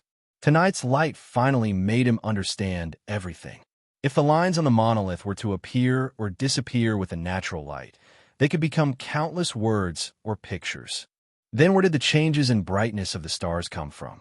That was because the stars were moving. But if the positions of the stars could move, why had no one ever seen it before? The 17 heavenly tone monoliths once again appeared before his eyes. Those monolith inscriptions overlapped. The lines on the last monolith and the lines on the first monolith were connected in many places, at least in his eyes. But in reality, there was still a very long distance between those lines. The reason why his eyes didn't see this was because his line of sight was perpendicular to the monolith. The monolith's surface was the starry sky. When people stood on the ground and gazed at the starry sky, because the distance between the stars and the ground was too great, it could be said that when gazing at the stars, one's line of sight was always perpendicular to the plane of the stars. So when the stars moved forward or backward, the people standing on the ground naturally couldn't see them. They could only sometimes see them dim or brighten. Yes, it was just like that. Chun Changsheng withdrew his gaze from the monolith, and then realized that there were many people around the monolith hut. Tang 36 looked at him and said with some worry, "Are you all right?" Chun Changsheng looked at him and said, "Positions are relative." This was the first sentence he had seen when he had opened Wang Jitsu's notebook in the pavilion of Ascending Mist. Only now did he understand what it meant. Tang 36 did not understand why he would say such a sentence without rhyme or reason, and subconsciously replied. And then, Chun Changsheng thought it over, then pointed at the sky full of stars above the mausoleum of books. "Do you see? The stars can move." The surroundings of the monolith hut were quiet. Not a single sound could be heard.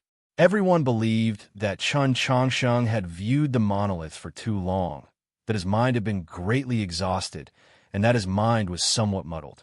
But for some reason, when they saw the serious expression on his face as he spoke, they felt a vague sense of unease, as if something terrible was about to happen.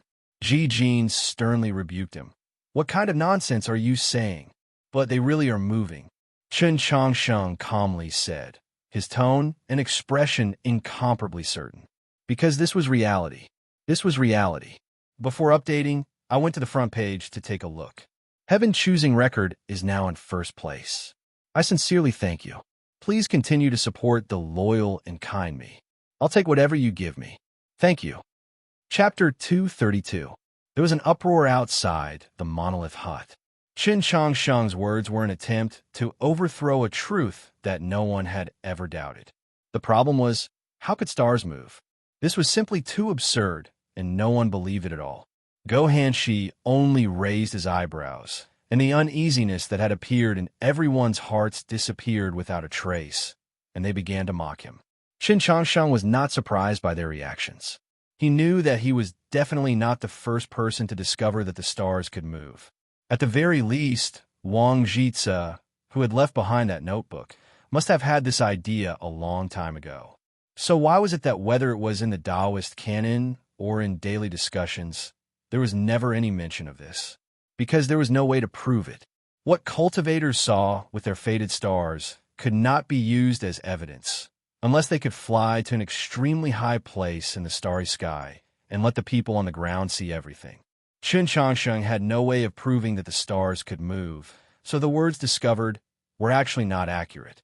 This was only the result of his conjecture from the 17 heavenly tome monoliths of the front mausoleum. It could also be said that it was his comprehension from viewing the monoliths. Conjecture could not convince the world, but it could convince himself because it conformed to his aesthetics and fundamental view of the world. At least for now, it was enough for him to believe that the stars could move. As for whether others believed it or not, he did not care. He looked up at the starry night sky and did not speak again. The stars in the night sky seemed to be motionless, but in fact, they were moving all the time, either forward or backward. The distance between them and the ground was sometimes longer and sometimes shorter. The distance and angle between the stars were also constantly changing. It was just that the observers on the ground were too far away from the starry sky to notice the subtle changes between the angles. If the 17 heavenly tome monoliths of the front mausoleum depicted the positions of countless stars and their trajectories of movement, then how could these images be compared to the true starry sky? He lowered his head and closed his eyes, continuing to observe the inscriptions in his sea of consciousness. The 17 heavenly tome monoliths formed a straight line in front of his eyes. The monolith inscriptions overlapped and connected in space, and the countless lines became countless dots. He used his consciousness to once again disassemble these pictures and then reassemble them. Gradually, those dots began to move along those lines, slowly and smoothly, following an indescribable law. Those patterns were star charts. Countless star charts of different times flashed past his eyes. With time as the axis, countless stars moved continuously in front of his eyes. The stars moved through the night sky, leaving behind traces carved into the stone monoliths. These were the heavenly tome monolith inscriptions of the front mausoleum. Looking from the ground, the stars would always move forward and backward in a fixed position. Therefore, these changing star charts must have been observed from a different angle. Time flowed by slowly. In reality, countless years had already passed, and the final star chart had arrived. Logically speaking, this star chart should be describing the positions of the stars in the real night sky.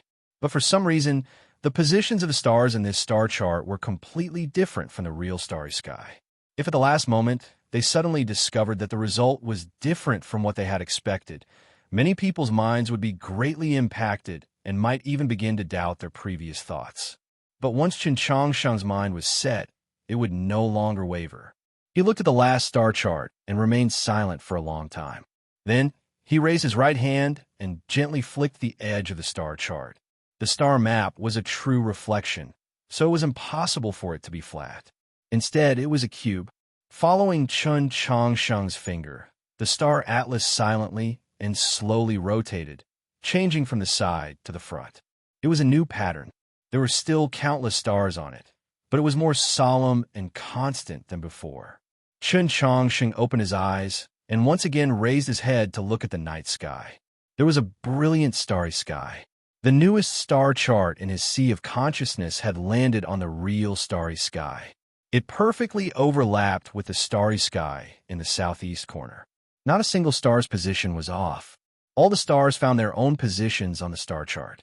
This feeling was very beautiful and very shocking. Chen Changsheng couldn't speak for a long time. Then he thought of more things.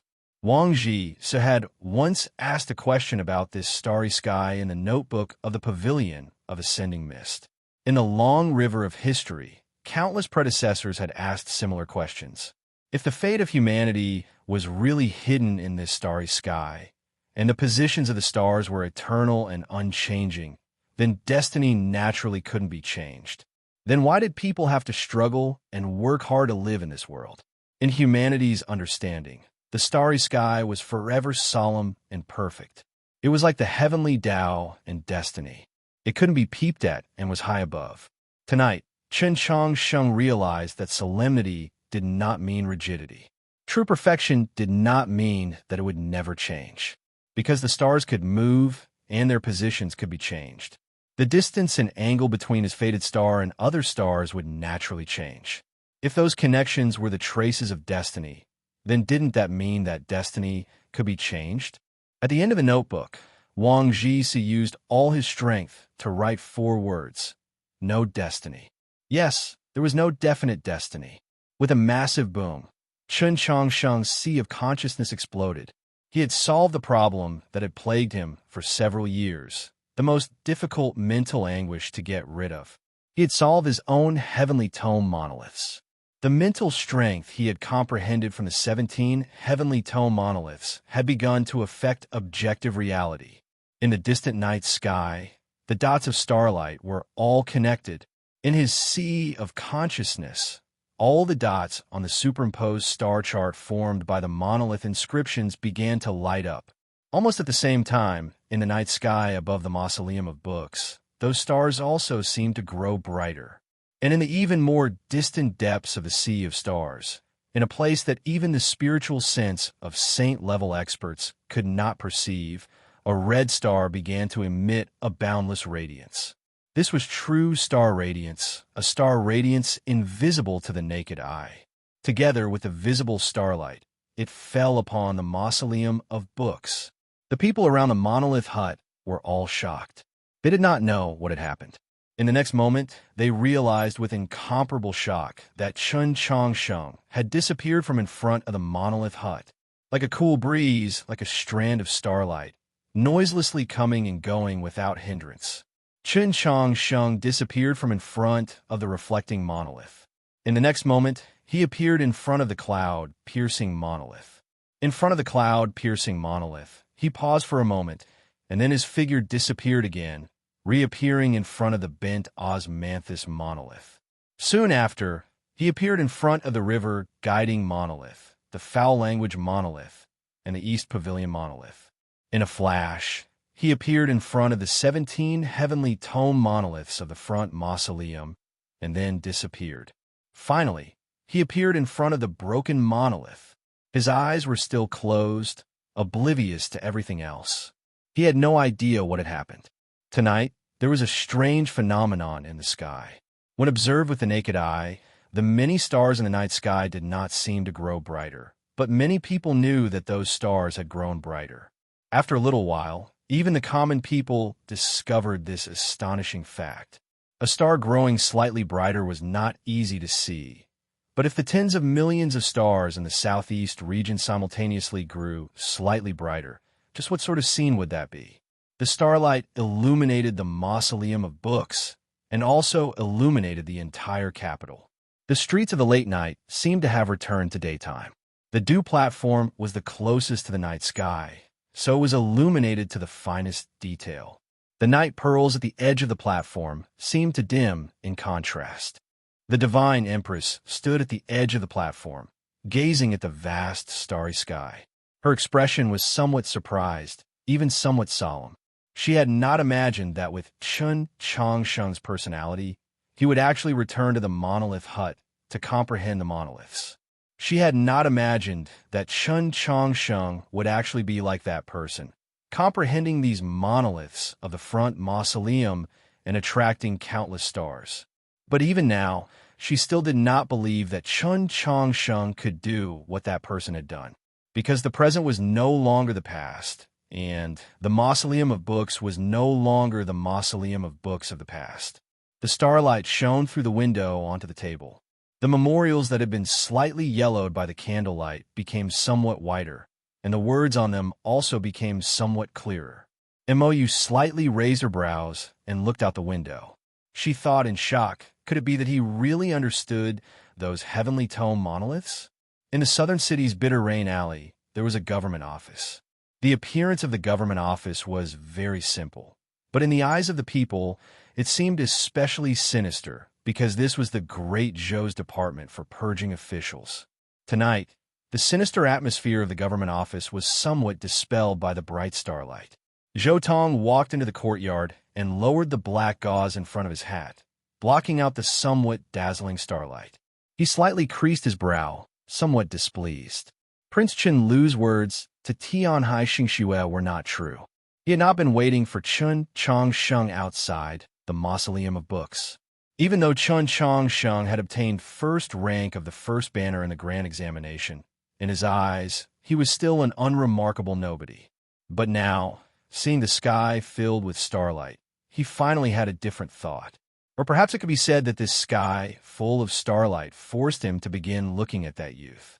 Starlight filled the world, illuminating the houses and courtyards, and naturally also illuminating the well at New North Bridge. The soil at the bottom of the well had been dug out 2 days ago. A strand of starlight, somewhat miserably yet stubbornly penetrated into the dark world below. The starlight illuminated the red mole between the little girl's eyebrows, but it could not dispel the indifference between her eyebrows. Luo stood by the railing at the top of the education hall, suddenly raising her head to look at the dome. The night sky here was fake, the stars were eternal and unchanging, but there was no life. She sensed something. Chun Chang Sheng should be doing something extraordinary. She said to Jin Yu Lu, "I want to go out." Jin Yu Lu was silent for a moment, then said, "Sir cannot help him. Sir does not need my help." Luo said, full of confidence, "I want to go to Orthodox Academy and wait for him, to congratulate him." The starlight illuminated the mausoleum of books and also illuminated the capital. The Li Palace was bathed in the sacred starlight. Several thousand priests and students from the various schools came to the plaza and the Divine Avenue, praying to the sky full of stars, their expressions incomparably pious. In the deepest part of the palace, The Pope looked at the starlight leaking down from the hall, illuminating the green leaf within the basin. His elderly face revealed a loving smile. His Eminence, Archbishop Meili Shah, gazed at the snow-like starlight outside the hall, sighing with emotion, just like back then. The Pope knew that he was referring to the scene when Wang Ji-su comprehended the Tao and broke through. That night, the entire capital lit up. Tonight, the scene from back then reappeared. This scene had not appeared for several hundred years. Meili Shah suddenly frowned, asking in confusion, "This is star condensation?" The Pope said, "No, he is still at ethereal opening." Meili Shah asked, "Then why is the starry sky so bright?" The Pope thought about it, then said with some hesitation, "Perhaps he is using star condensation to continue his ethereal opening." This chapter had a line from the principal's lyrics. The chapter's title is Gala Style. I really like it because it's especially brilliant, especially carrying on the past and opening up the future, especially fitting for Chun Changsheng. Today, there's only one chapter, but if everyone is happy reading it, please cast a few more votes. Monthly votes and recommended votes are all extremely good. Just now, before the update, I saw on the page of Heaven's Chosen Diary that the Heaven's Chosen Diary's in-house testing will begin on the 7th of November. There really is only 2 days left. The producer is extremely nervous. Even someone as thick as me was actually affected by him. I hope everyone will have fun when the time comes. Chapter 233. Even a saint like His Holiness, was unable to ascertain Chun Changsheng's current situation. That was because Chun Changsheng's cultivation had been different from the others from the very beginning. He had walked a path that no one had ever walked before. He had already violated the common sense or laws of cultivation many times, and had many bizarre and unbelievable aspects. Before he had completed his purification, he had already begun meditative introspection, nearly dying and his soul returning to the starry sky. After he had received the Black Dragon's help, he had survived this dangerous trial, and then faced a desperate situation in the grand examination, breaking into his ethereal opening in the autumn rain. As it turned out, while he had thought that he was absorbing starlight for purification, he had actually been an ethereal opening. He had always been cultivating with methods that surpassed his true realm. He was like a baby who had already tried to run before he could walk. He had already memorized the Taoist canon before he could even speak. He had already tried to learn how to fight when he didn't even have the strength to lift his sword. This was definitely a very dangerous thing. In fact, if it weren't for these fortuitous encounters, he would have died long ago. Starlight shone upon the mausoleum of books, illuminating the meadow until it looked like a snow-white blanket. Chun Changsheng sat in front of the broken monolith, his eyes tightly closed. His sea of consciousness and the starry sky reflected each other, the world and his body constantly fusing. The countless stars in the night sky looking down on him, who was at the ethereal opening realm, to begin star condensation ahead of time. The aura he exuded continued to rise, constantly probing into the surrounding heaven and earth. It was like the broken stubble of a broken monolith piercing into the night sky like a sword. Invisible starlight accompanied the bright starlight and fell on the eaves, fell on the monolith, fell on his body, and continuously surged into his body, bringing with it gusts of slightly cold night wind. If he could break through this barrier, his future would be limitless. With the chilly night wind, many people arrived outside the mausoleum of books. The Orthodoxy's 6 prefects had arrived, with Mei Lisha standing at the very front. The head of the Tianhai clan had arrived. Jin Yulu had arrived. Mao Qiyu had arrived. Mou also came. They did not enter the mausoleum. Relying on their powerful spiritual senses, they silently observed what was happening in front of the broken monolith. Chun Changsheng was still a step away from breaking through that barrier. But no one knew if he could break through successfully, and even if he did, to what extent he could break through. In his body, the door to the ethereal palace had already slowly opened. The limitless clear water that enveloped the spirit mountain was currently flowing incessantly. The flow of the water grew faster and faster, forming many whirlpools. The fallen leaves on a mountain path danced everywhere, constantly slapping against the stone steps in front of the door. Although it was silent, it was hair-raising. The ethereal palace was in the spirit mountain, and the spirit mountain was in the lake formed from the radiance of the stars. More and more starlight poured into his body, and the lake water became more and more unrestrained, gradually turning into a vast ocean. The embankment could burst at any time, even though this floating lake had no embankment. Countless rays of light refracted in the lake water. As the lake water fluctuated, they gradually condensed and gathered together, turning into shining spots of light like stars. The stars in the night sky appeared in Chun Changsheng's consciousness and then appeared in the lake. The position of each star was exactly the same. It was just that this starry sky felt incomplete, as if something was missing.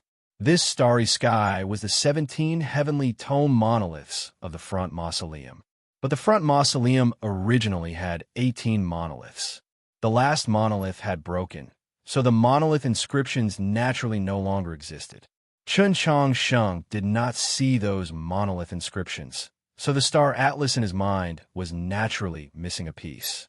If this starry sky could not be filled, then there was no need to mention anything else. In the plaza of the Li Palace, the Pope looked in the direction of the mausoleum of books, extending his hand to receive the starlight falling from the night sky. After a moment of silence, he said, "If only that monolith was still here." On the dew platform, the divine empress looked at the night sky, her expression indifferent as she thought. Without those monoliths, how could the mausoleum of books of today still be the mausoleum of books of the past? Many years ago, Zhou Dufu saw all 18 monoliths in one day. And then, for some reason, he did not want others to be like him, so he took a monolith with him. From that day onwards, the 17 monoliths of the front mausoleum came into being. For many years, Chun Changsheng was the person closest to completely comprehending the monoliths of the front mausoleum.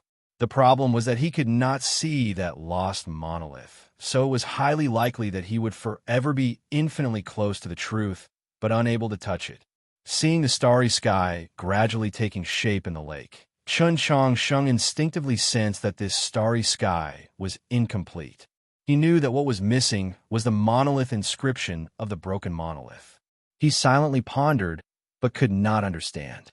His mind wandered for 10,000 li, but he could not see the monolith. Gradually, his mind became more and more chaotic, until it became somewhat muddle-headed. Just at this moment, the dagger at his waist began to violently tremble. A piece of black stone appeared on the wasteland. The wasteland was covered in snow, and that snow was also the radiance of the stars. At this moment, Chun Changsheng had already forgotten himself. He did not know what was happening in the outside world, nor did he know what was happening in his body. That clear lake in the sky absorbed countless rays of light, condensed countless rays of light, and was incomparably bright.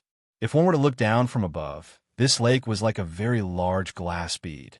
The curved surface of the water was extremely smooth and could magnify one's surroundings. The black stone beneath the lake was magnified countless times.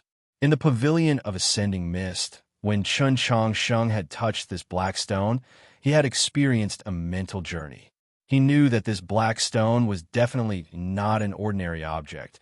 It could even be the key to defying the heavens and changing one's fate. He had once carefully examined it, but he couldn't find anything special on the black stone. The black stone was not large and could be grasped in one hand. It was warm and smooth, without even the smallest crack on its surface. If he opened his eyes now, he would definitely be extremely shocked. As it turned out, only by magnifying it countless times could one see that the black stone originally had countless extremely fine lines. Those lines were extremely complex, as numerous as the traces of water, without any sort of rule. It was impossible for them to have been carved by man. If one looked carefully, perhaps one could discover that those lines were just like the monolith inscriptions of the heavenly tome monoliths. The black stone suddenly became bright, just like in the pavilion of ascending mist. Those fine lines on the surface of the black stone also began to brighten. They were projected into the lake, becoming bright rays of light. Then, just like the other heavenly tome monolith inscriptions, these rays of light constantly condensed and shrank, becoming countless specks of light. Each speck of light was a star, and when these countless specks of light came together, they became a small part of the starry sky. Just like that, the incomplete starry sky was filled up. A humming sound rang out. Chen Changsheng's sea of consciousness violently shook. The countless stars within the lake simultaneously gave off a brilliant light, finally condensing into an extremely thick pillar of light, falling upon the great door of his ethereal palace. A few days ago, in the Tower of Purging Dust, the door to his ethereal palace had been pushed open halfway. Tonight, under the impact of the pillar of starlight, it had finally been completely opened. Yesterday, I said on Weibo, in order to fix my update time and allow everyone to read more easily, I've decided to save up chapters. Therefore, I can save them. I've already finished writing the next chapter. I'll go make some amendments. I'll be able to update it in about half an hour. There's definitely no need for everyone to wait until late at night. Chapter 234. The starlight spilling over the mausoleum of books and the starlight pouring into Chen Changsheng's ethereal palace reflected each other. The starlight fell on his body and the broken monolith like snow. His spiritual sense followed the wind and snow, disappearing to some unknown place. The starlight also fell on other places, such as the reflecting monolith. The lines on a monolith grew brighter and brighter, flashing from time to time, as if mercury was flowing within. He could not see the reflecting monolith, but he could see the monolith inscriptions. Unknowingly, Chen Changsheng's true essence was like the mercury flowing on the monolith inscriptions, beginning to flow through his meridians. Those originally somewhat withered rivers and streams, with the nourishment of true essence, gradually became exuberant with life. Finally, the clear water fell into the abyss below the cliff. It seemed the same as before, but vaguely, there seemed to be some sort of hope. No matter how bottomless the abyss was, as long as the water endlessly poured down, there would inevitably come a day when it would be filled up, right? The starlight also fell on the second heavenly tome monolith. The lines appeared bright and dark, as if the spiritual sense was floating in the void, its position difficult to determine. Chen Changsheng's spiritual sense moved, going to a certain river bank tens of thousands of li away. Suddenly, it returned to the river guiding monolith. As he went back and forth, an indescribable law had already been branded into his soul. The starlight fell on the 17 heavenly tome monoliths of the front mausoleum. The countless methods of comprehending the monoliths that had been discovered by his predecessors fell like snow, drifted like leaves, appearing one by one in his sea of consciousness. Then, they began to display their effects in his body. His meridians received an unprecedented nourishment, his spiritual sense received an unprecedented nourishment, and his qi constantly rose. Time slowly passed. He closed his eyes in front of the broken monolith, waiting for that moment to arrive. The starlight illuminated the capital. The dew platform was still burning, but the light it emitted was cold, like an icy flame.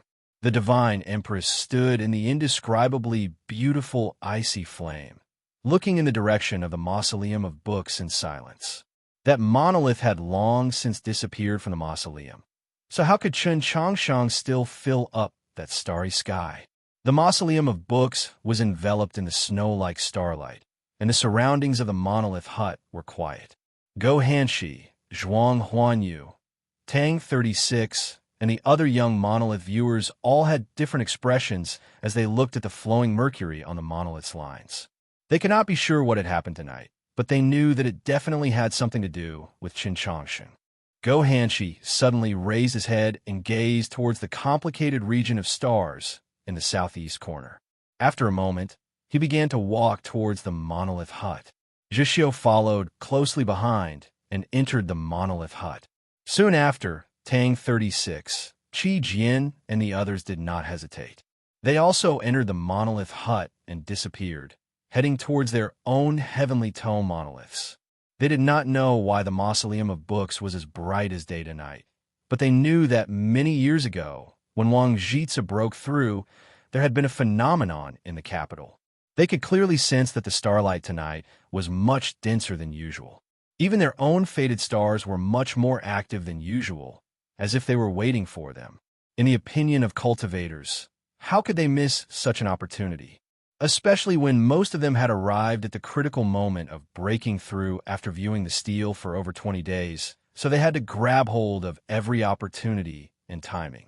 Not long after Sun Hanshi and the others entered the monolith hut and disappeared in front of the reflecting monolith, an extremely clear and long whistle suddenly rang out from within the mausoleum.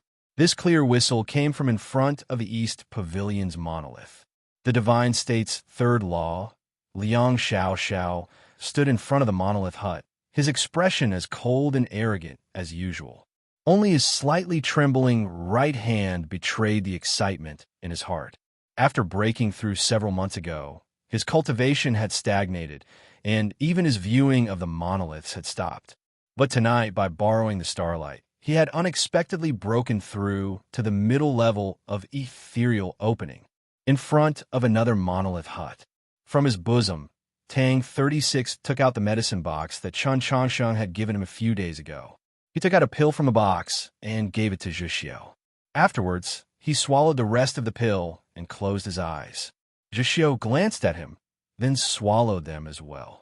Go Hanshi glanced at the two, then gave the medicines that the Mount Li Sword sect had prepared to Guan Fei Bai and Liang Banhu. Without further delay, he went to the next monolith hut and gave the rest of the pills to Qi Jian. Only then did he slowly leave. This was the third heavenly tome monolith, the bent osmanthus monolith. It was still spring, so there were no osmanthus flowers in the mountains. He could not see the bits of gold, nor could he smell the sweet osmanthus fragrance that Tang 36 loathed. But for some reason, the area around the bent osmanthus monolith hut was suddenly filled with an extremely thick fragrance. Perhaps it was the fragrance emitted by the astonishingly talented youths outside the monolith hut that were using their true essence to transform the pills. Papa Papa, an extremely fragmented, yet somewhat hair-raising sound came from within Zhixiu's body. It sounded as if all of his bones had been smashed into pieces. Soon after, the sound of water boiling came from within his body. Following that, more and more sounds of water boiling came from all around the monolith hut. The bodies of the youths that were sitting cross-legged outside the monolith hut with their eyes closed were gradually wrapped up in a white mist. Boiling. This was the sound of star radiance and true essence burning. This was the sound of those spiritual mountains, ethereal palace being incessantly pushed. After an unknown period of time, Tang 36 opened his eyes. The usual playfulness in his eyes had long since disappeared. All that was left was solemnity and tranquility, incomparably serene. In the depths of his black pupils, there seemed to be the remaining light of the burning star radiance. This proved that his ethereal palace had already opened. Tang 36 had entered ethereal opening. Guan Fei Bai then opened his eyes and spat out a mouthful of impure qi. A hot mist drifted from the corner of his lips. Liang Banhu opened his eyes and looked around the monolith hut. His face revealed a trace of naive happiness. He seemed extremely happy. The two disciples of the Mount Li Sword sect had reached ethereal opening. Soon after, Su Mo had reached ethereal opening. The senior sister of Holy Maiden Peak had reached ethereal opening. The students of Star Caesar Academy had reached ethereal opening. The two young scholars of Scholatry Manor had reached ethereal opening. Outside the bent osmanthus monolith, countless people had reached ethereal opening. In front of the river guiding monolith, 7 people had reached ethereal opening. In front of the mausoleum of books, everyone had reached ethereal opening. The starlight fell on the mausoleum of books like snow. When someone broke through to ethereal opening, the qi outside the monolith hut would be disturbed. The snow-like starlight would slightly bend and scatter like a flower. It was exceptionally beautiful. Tang 36 stood in front of the bent osmanthus monolith and gently rubbed his fingers together. Smelling the sweet fragrance of the flowers, he suddenly felt that the osmanthus flowers were not so unbearable after all. The starlight fell on his body and splashed like water, scattering into the night sky.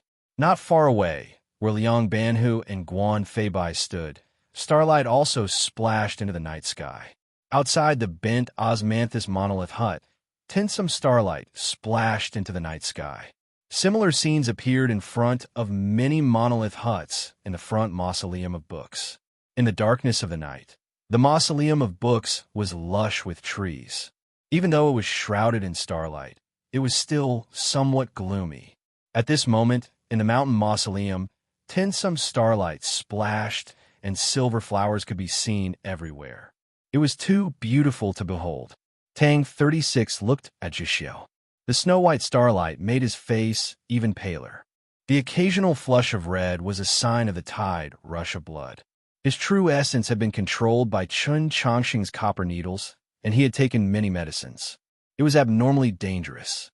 This was also one of the reasons why, compared to other monolith viewers, he had not been able to reach ethereal opening. The other reason was naturally because of his bewitching bloodline.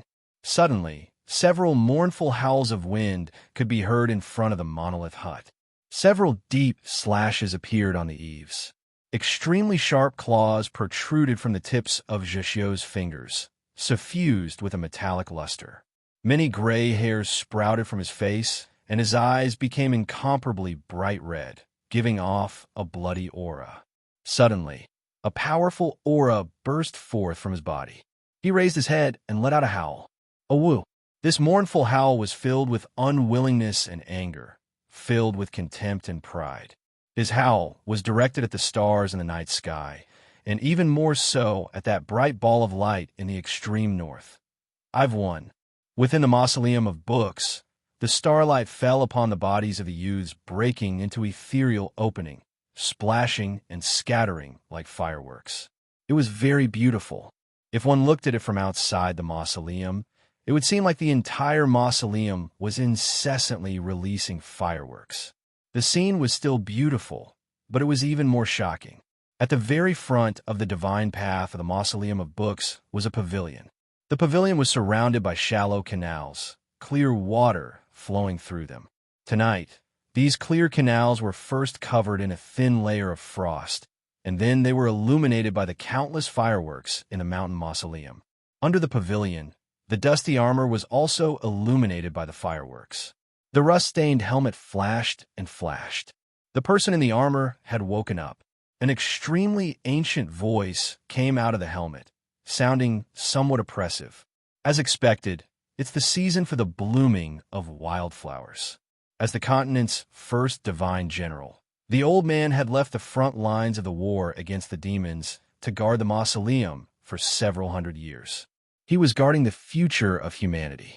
When he saw the fireworks tonight, he was naturally gratified, and then he silently thanked two people in his heart.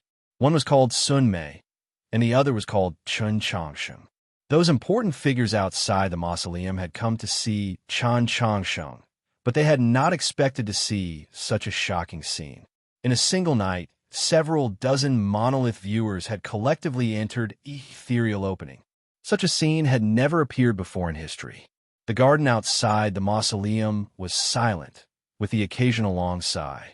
The fireworks gradually quieted, the starlight dimmed, and the mausoleum gradually returned to normal.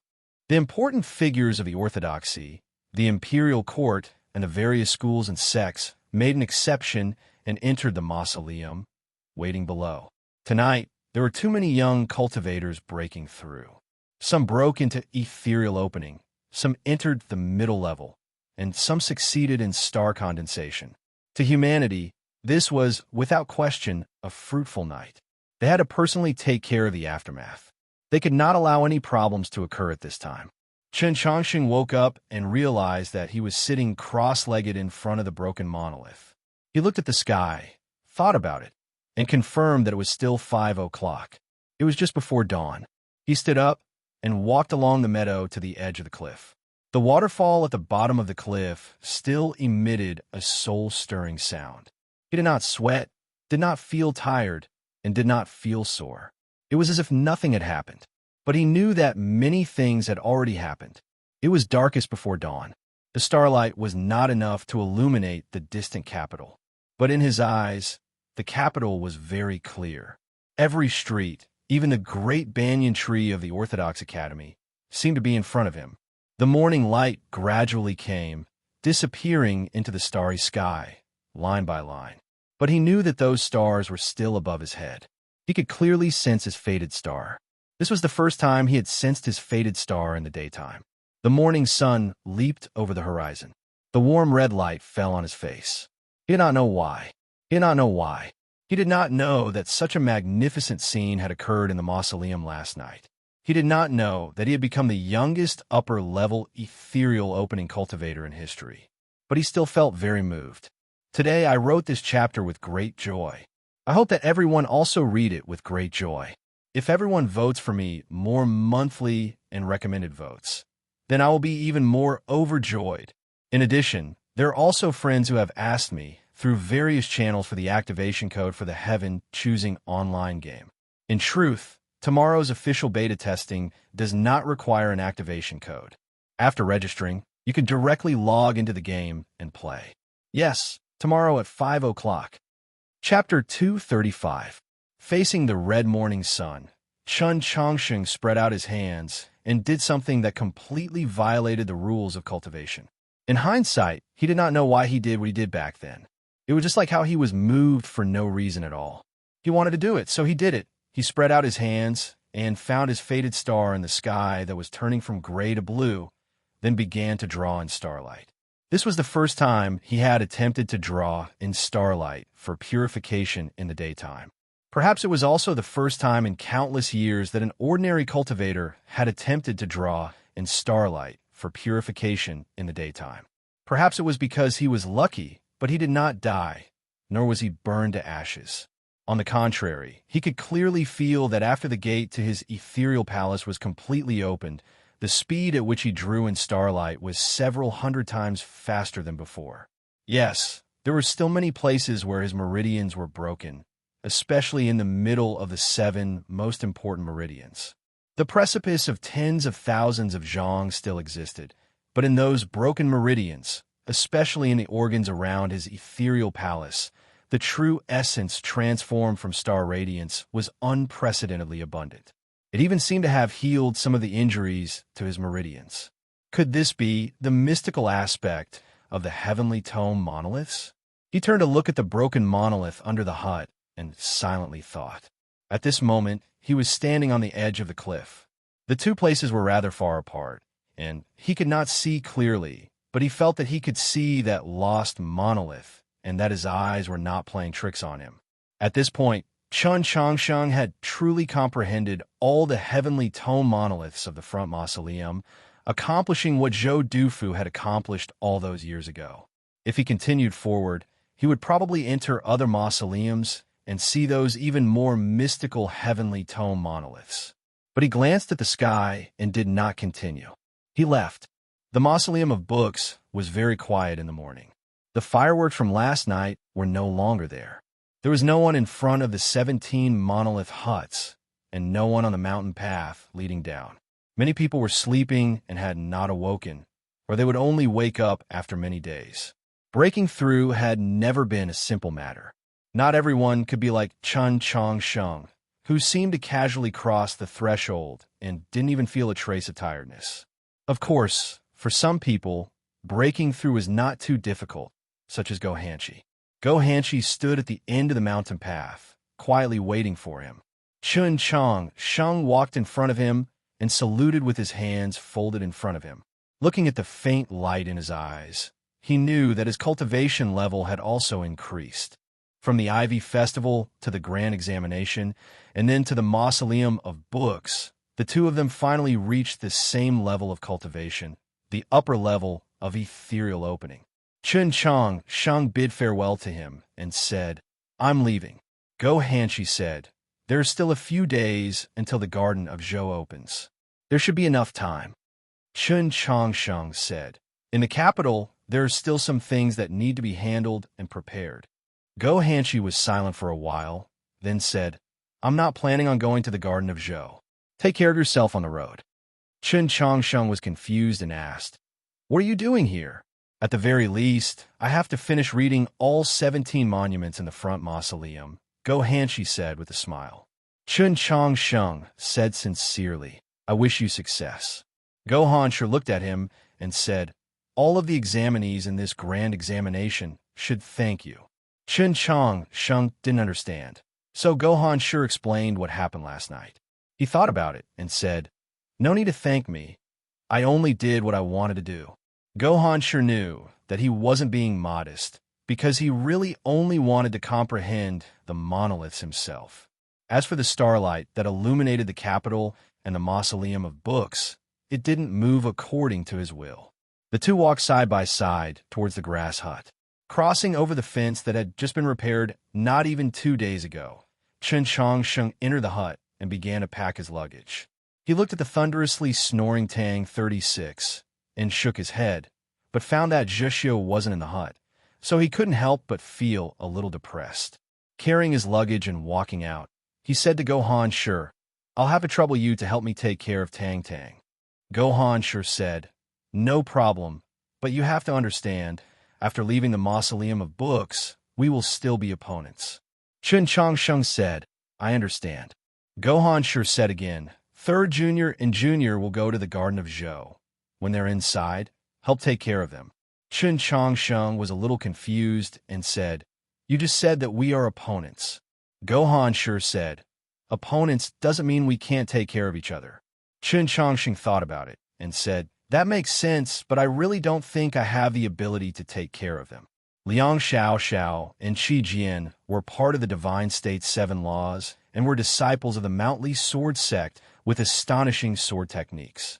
Although Chen Changsheng was at the upper level of ethereal opening and had abundant true essence, because of his meridians, the amount of true essence he could use was still very little. If they were to really fight to the death, he might not be able to defeat them, let alone take care of them. Go Hanshi laughed and said, What I value is your ability in other areas. Leaving the grass hut and arriving at the stone gate of the mausoleum of books, Go Hanshi saw him off. The ground trembled slightly and the stone gate slowly opened. To cultivators, the mausoleum of books was the highest and only holy land.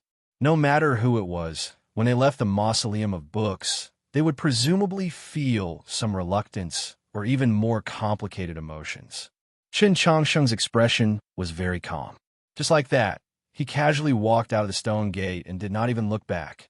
Go Hanshi and the monolith guardians who had heard the news saw this scene and could not help but feel that it was a little strange. Just like many people had said, Chen Changsheng was too calm and steady in the face of anything, completely unlike a 15-year-old youth. That was because he treasured his time, and now that he had found his own path, he naturally had to treasure it even more. Moreover, he believed that there would definitely be a day when he could enter the Saint Realm. On that day, he would once again return to the mausoleum of books. Whether it was breaking through the divine path or walking the old path, there would be no problems, so why was there a need to be reluctant to part now? If that day did not come, then after a few years, he would return to the starry sky. What meaning was there in being reluctant to part? After viewing the monoliths for more than 20 days, especially since the day before yesterday, he had been viewing the monoliths without sleep or rest. In the end, he had successfully broken through to the upper level of ethereal opening. Besides this, there was another very important gain, and that was that he understood the last sentence that Wang Jitze had written in his notebook. There is no fate. Since the stars could move, naturally there was no fixed and unchanging fate. Perhaps his master Taoist Ji had him enter the pavilion of ascending mist to find Wang Jitze's notebook because he wanted him to learn the secret method that Emperor Taizu and Emperor Taizong used to change fate. It was just that Taoist Ji did not expect that what he had comprehended in the mausoleum of books would lead him onto a different path. He had an unprecedented belief that he could change his own fate and that he did not need to change the fate of others to change his own fate. He wanted to enter the concealed divinity realm before the age of 20. Yes, no one in this world had ever done it before. But who said that he definitely could not do it? In the forest, Mao Qiuyu and the principal of Star Caesar Academy looked at Chen Changsheng's figure with somewhat complicated emotions. The principal of Star Caesar Academy said, "He should be the youngest upper-level ethereal opening cultivator in history." Mao Qiuyu nodded and said, "Even earlier than MOU by 2 years." After the grand examination, Chen Changsheng became one of the youngest ethereal opening cultivators. After viewing the monoliths in the Mausoleum of Books, he became the youngest upper-level ethereal opening cultivator. From his point of view, he seemed to be really good at making many things that seemed impossible possible. Walking into the quiet and secluded forest and seeing the youth standing under the tree, Chen Changsheng could not help but be slightly startled. Someone had actually left the Mausoleum of Books earlier than him. After leaving the mausoleum, there is a new world. People who have never appeared will always appear, just like our world. Due to certain reasons, a few friends were unable to update the world of creation. Recently, they have returned one after another. My old friend A.O. Jian Tianxiong, the little knife sharp blade, returned to update the world of creation after nearly 3 million words. I am really happy for him. The books are already very plentiful. I will enthusiastically recommend them for him here. Also, Chosen Heaven Online is officially undergoing internal testing today. If anyone finds any problems, please quickly say so that I can let the manufacturer fix them. Thank you all for your hard work.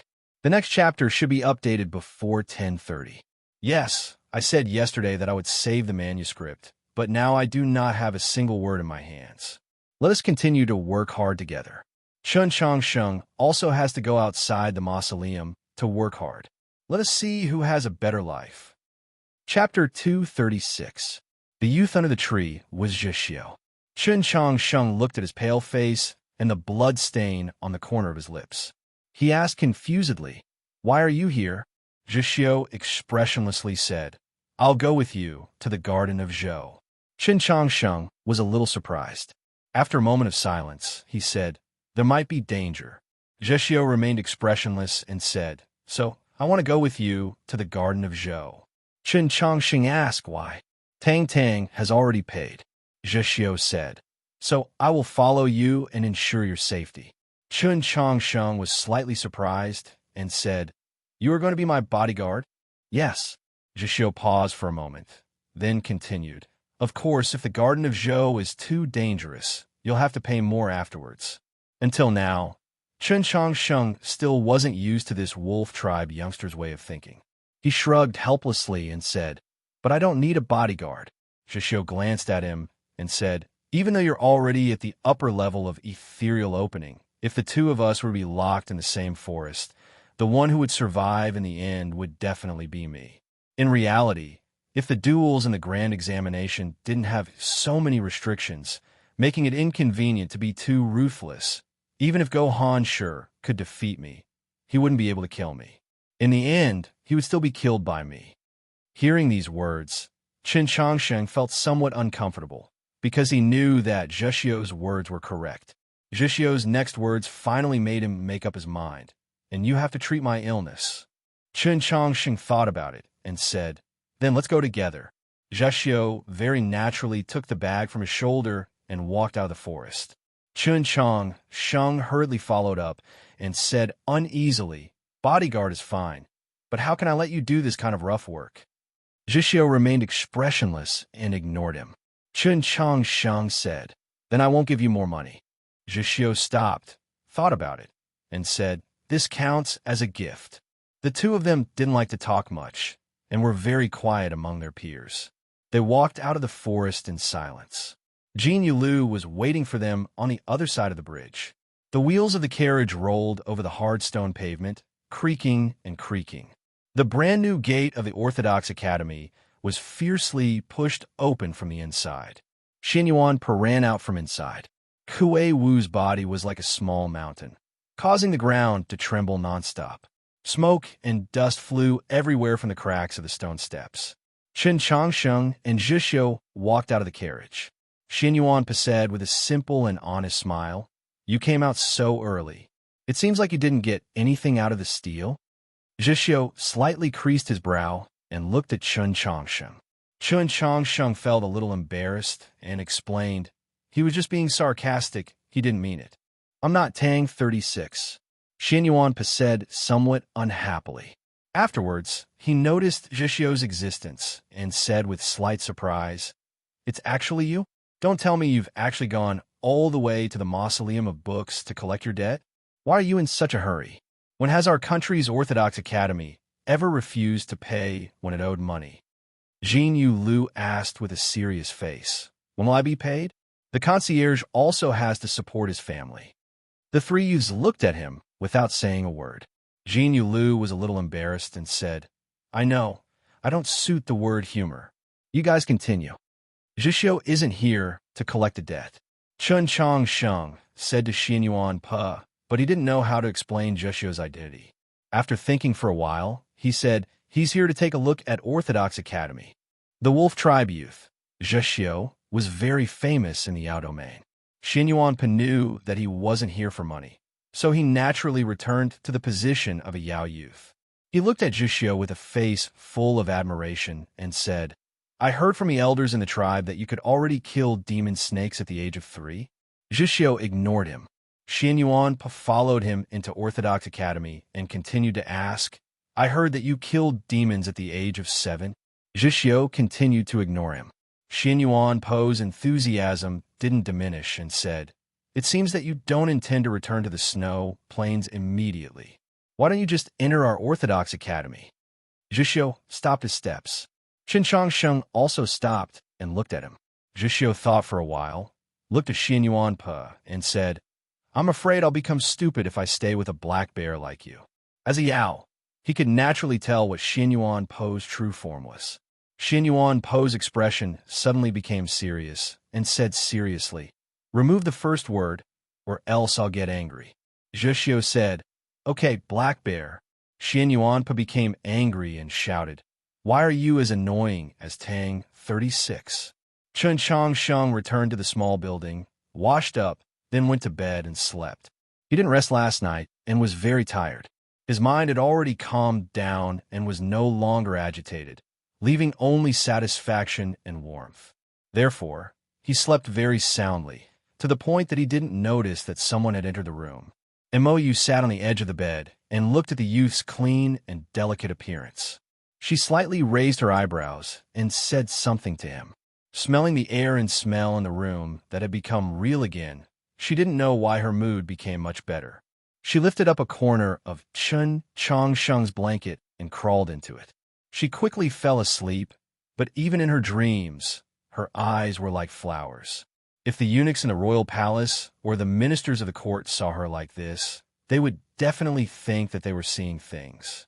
Outside the window, a patter of spring rain fell. Mou opened her eyes and woke up. She lazily stretched her waist and turned around to see Chun Changsheng sleeping soundly against her waist. Only then did she feel a little embarrassed. Her beautiful face blushed, and she hurriedly got up and left, disappearing into the spring rain outside the window. Not long after, the door was pushed open and Luo walked in. Seeing Chun Changsheng sleeping soundly, she happily ran over and was about to jump onto the bed, but she smelled a light scent of cosmetics. She furrowed her thin eyebrows and moved closer to Chun Changsheng's neck on the bed. She took a serious sniff and immediately became angry.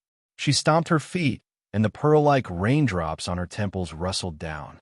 Even though she stomped her feet because she was angry, she didn't really stomp because she didn't want to wake Chun Changsheng up. She looked at the spring rain outside the window and angrily scolded, "Mou, you shameless woman."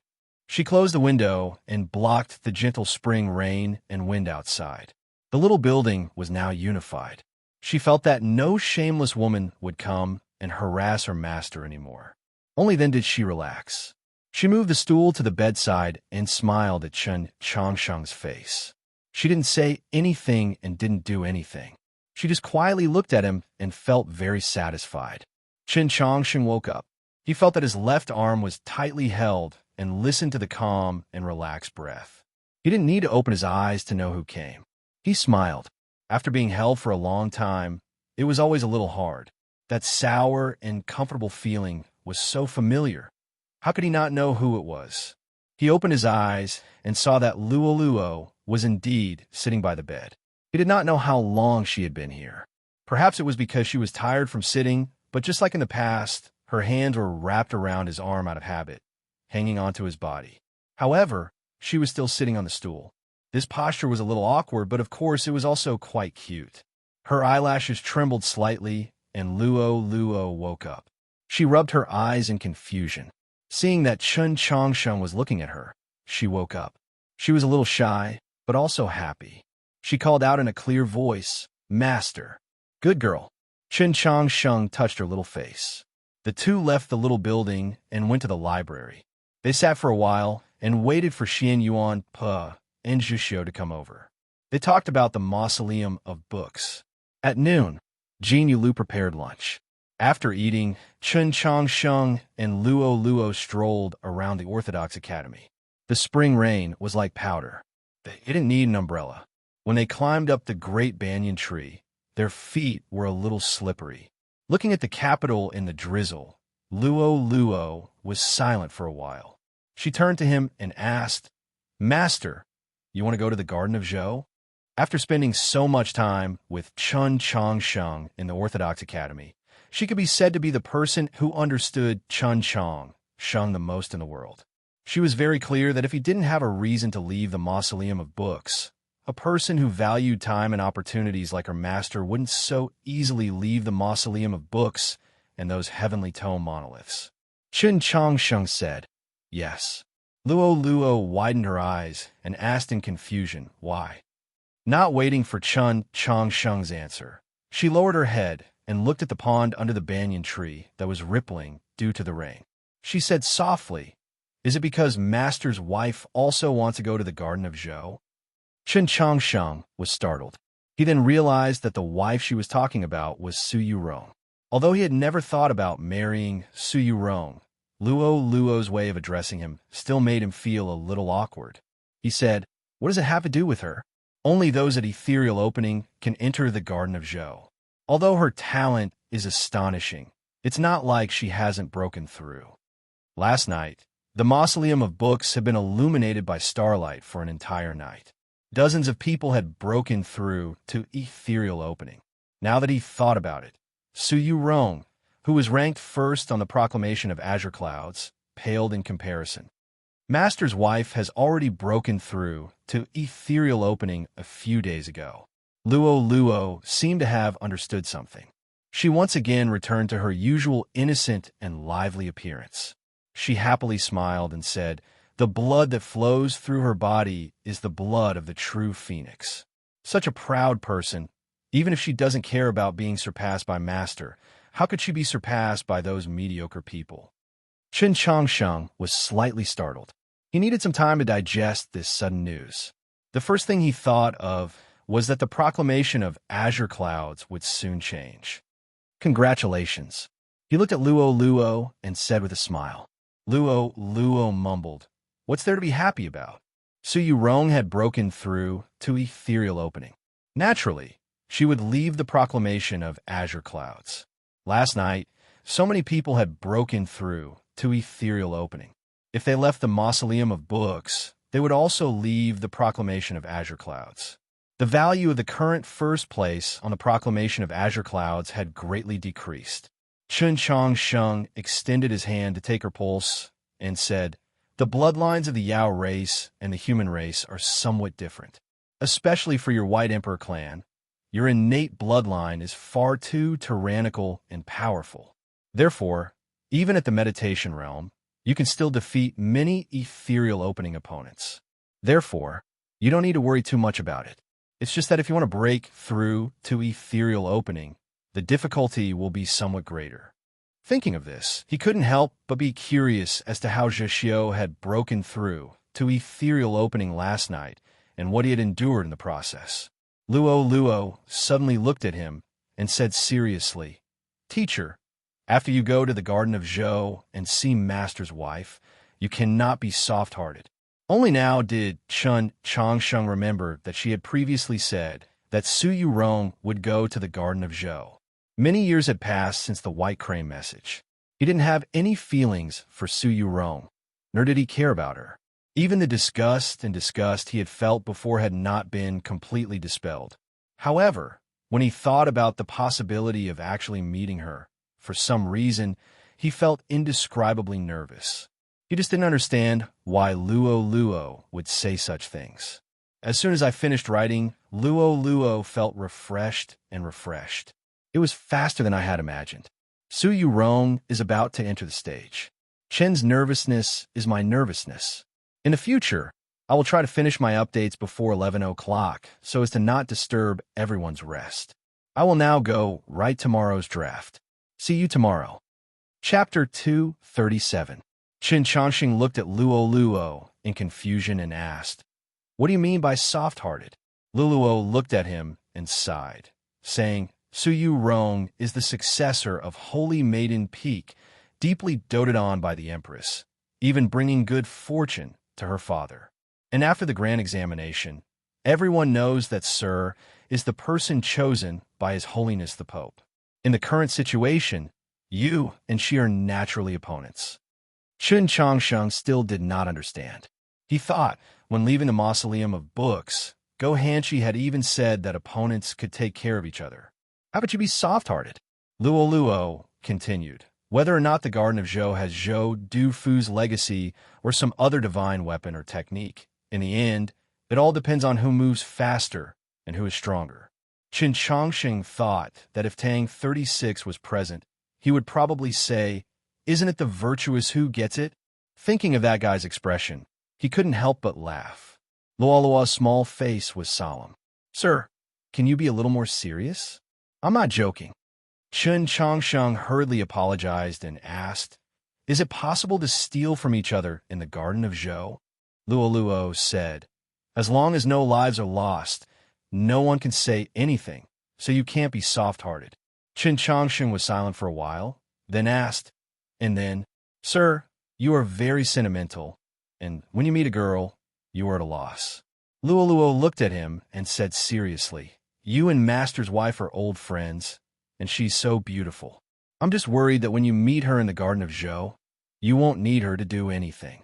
As long as she softly says a few words, you will completely listen to her." Chen Changsheng thought, "I don't even know what Su Yurong looks like, so how could I have any old feelings?" He unwillingly replied, "The man you describe is so infuriating. How could it be me?" Luo thought, "I was just acting like a spoiled child, and you couldn't do anything to me. Now you're so stubborn." But thinking of her dignity as a teacher, she did not directly expose Chen Changxing's weak defenses. She said sincerely, "In any case, you have to remember, the more beautiful a girl is, the more likely she is to deceive." Chen Changxing looked at her and smiled. "How come a beautiful girl like you has never deceived me?" Luo was startled at first, and then she giggled. She hit him and happily said, "Sir, you've been with Tang for a long time, and you've become more and more eloquent." She looked very happy, but in fact, she felt a little guilty. She thought that if her husband knew that she was actually the same age as him, would he think that she had been lying to him? Due to his guilty conscience, he couldn't control the strength of his fists. The tree trunk was very slippery after the rain, and Chen Changsheng almost fell down. Luo hurriedly grabbed hold of him. Her eyes turned slightly, and she very quickly changed the topic. Putting on a wronged expression, she said, "Sir, I also want to enter ethereal opening." Chen Changsheng couldn't stand this kind of situation the most. He was slightly flustered and hurriedly consoled. "Didn't I say before that many ethereal opening cultivators might not be able to defeat you? For example, me." Luo thought about how he was about to go on a long journey again and would not be able to hear such warm comfort in a short period of time.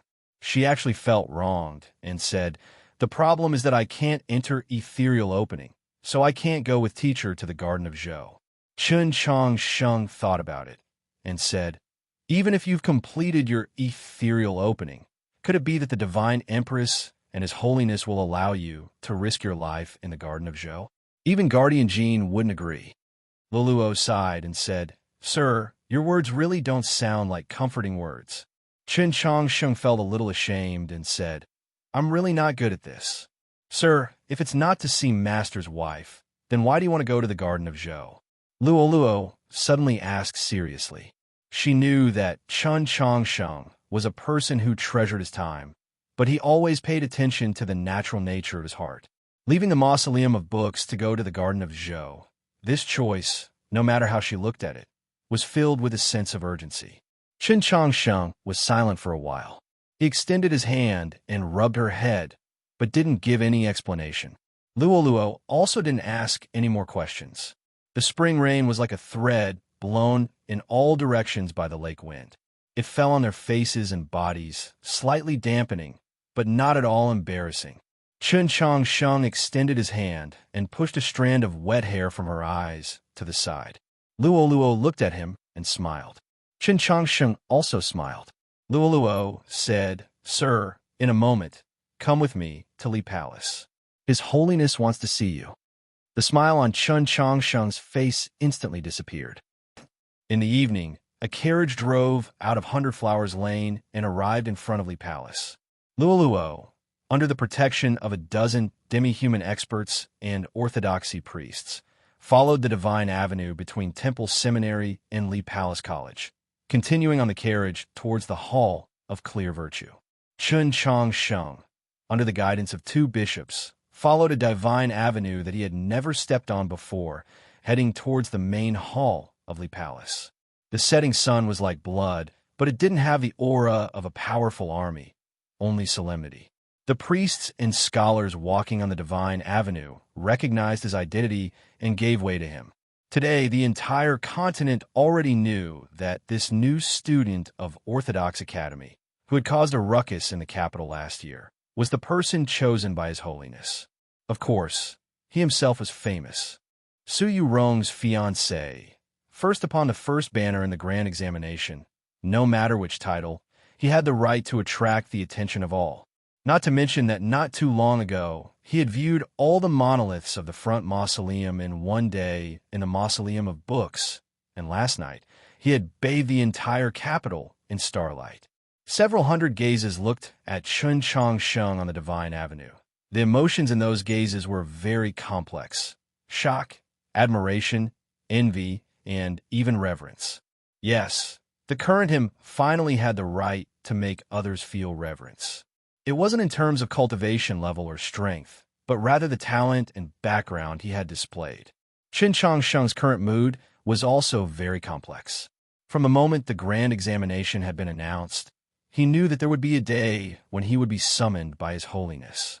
But he didn't think that this day would arrive so quickly. He had just left the mausoleum of books and had already arrived at Li Palace. This made him a little unprepared. He nervously thought about what questions he should ask later to ensure that he would receive an answer and then not be beaten to death by the staff. Walking under countless gazes, this made the Divine Avenue seem very long. Previously, he was a little unaccustomed to it, but now he was very thankful because this gave him enough time to organize those questions. No matter how long the Divine Avenue was, it would eventually come to an end. Door after door was pushed open, the twilight deepened, and Li Palace also deepened, until he arrived at the incomparably grand main hall. Standing in the middle of dozens of statues of previous saints and knights, feeling that dignified aura of light, Chen Changsheng was shocked speechless. But before he had the time to experience it more, he was brought to a side hall to the side of the main hall. The eaves of the palace here extended a much longer distance than normal palaces, so the sunlight was largely obscured. Not to mention that it was now dusk. Even if it was noon, this place would still be very quiet and secluded. Not to mention that it was now dusk. The two bishops quietly retreated, leaving Chen Changsheng standing alone in front of the stone steps. There was no one else in this main hall, so he could see His Holiness at a glance. His Holiness was an old man. He didn't wear a crown, nor did he hold a staff. He wore a hemp gown and was currently watering a pot of green leaves. This tall and thin old man couldn't be described with the words high position and heavy position, because he had long surpassed the concept of power and influence. The next chapter before 1030. Chapter 238. The Pope was a saint. He only needed to say one word, and there would be millions of believers of the Orthodoxy willing to die for him. Sheng didn't know what the Pope's first words were. He was a bit nervous. Then he heard 3 words. Come, come, come. The Pope beckoned to him, indicating for him to enter the hall. It was like a farmer calling his chick or a grandfather teasing his grandson. Sheng stared blankly, then followed the stone steps into the hall, standing by the Pope's side. The Pope was right in front of him. This fact made him incomparably nervous. Even though he had seen many important figures after coming to the capital, some of them even being legends, he still found it hard to control his emotions. After all, this tall and thin old man was the Pope. The Pope, while watering the green leaf-potted plant, pointed at a chair and said, "Sit." His voice was very gentle, his demeanor very casual. Sheng sat on the chair, feeling as if he was sitting on pins and needles. His entire body felt uncomfortable, yet he didn't dare to move. "Be more casual." The Pope looked at his appearance, smiled, and said, "I know you have many questions in your heart. To save some time, I'll speak first.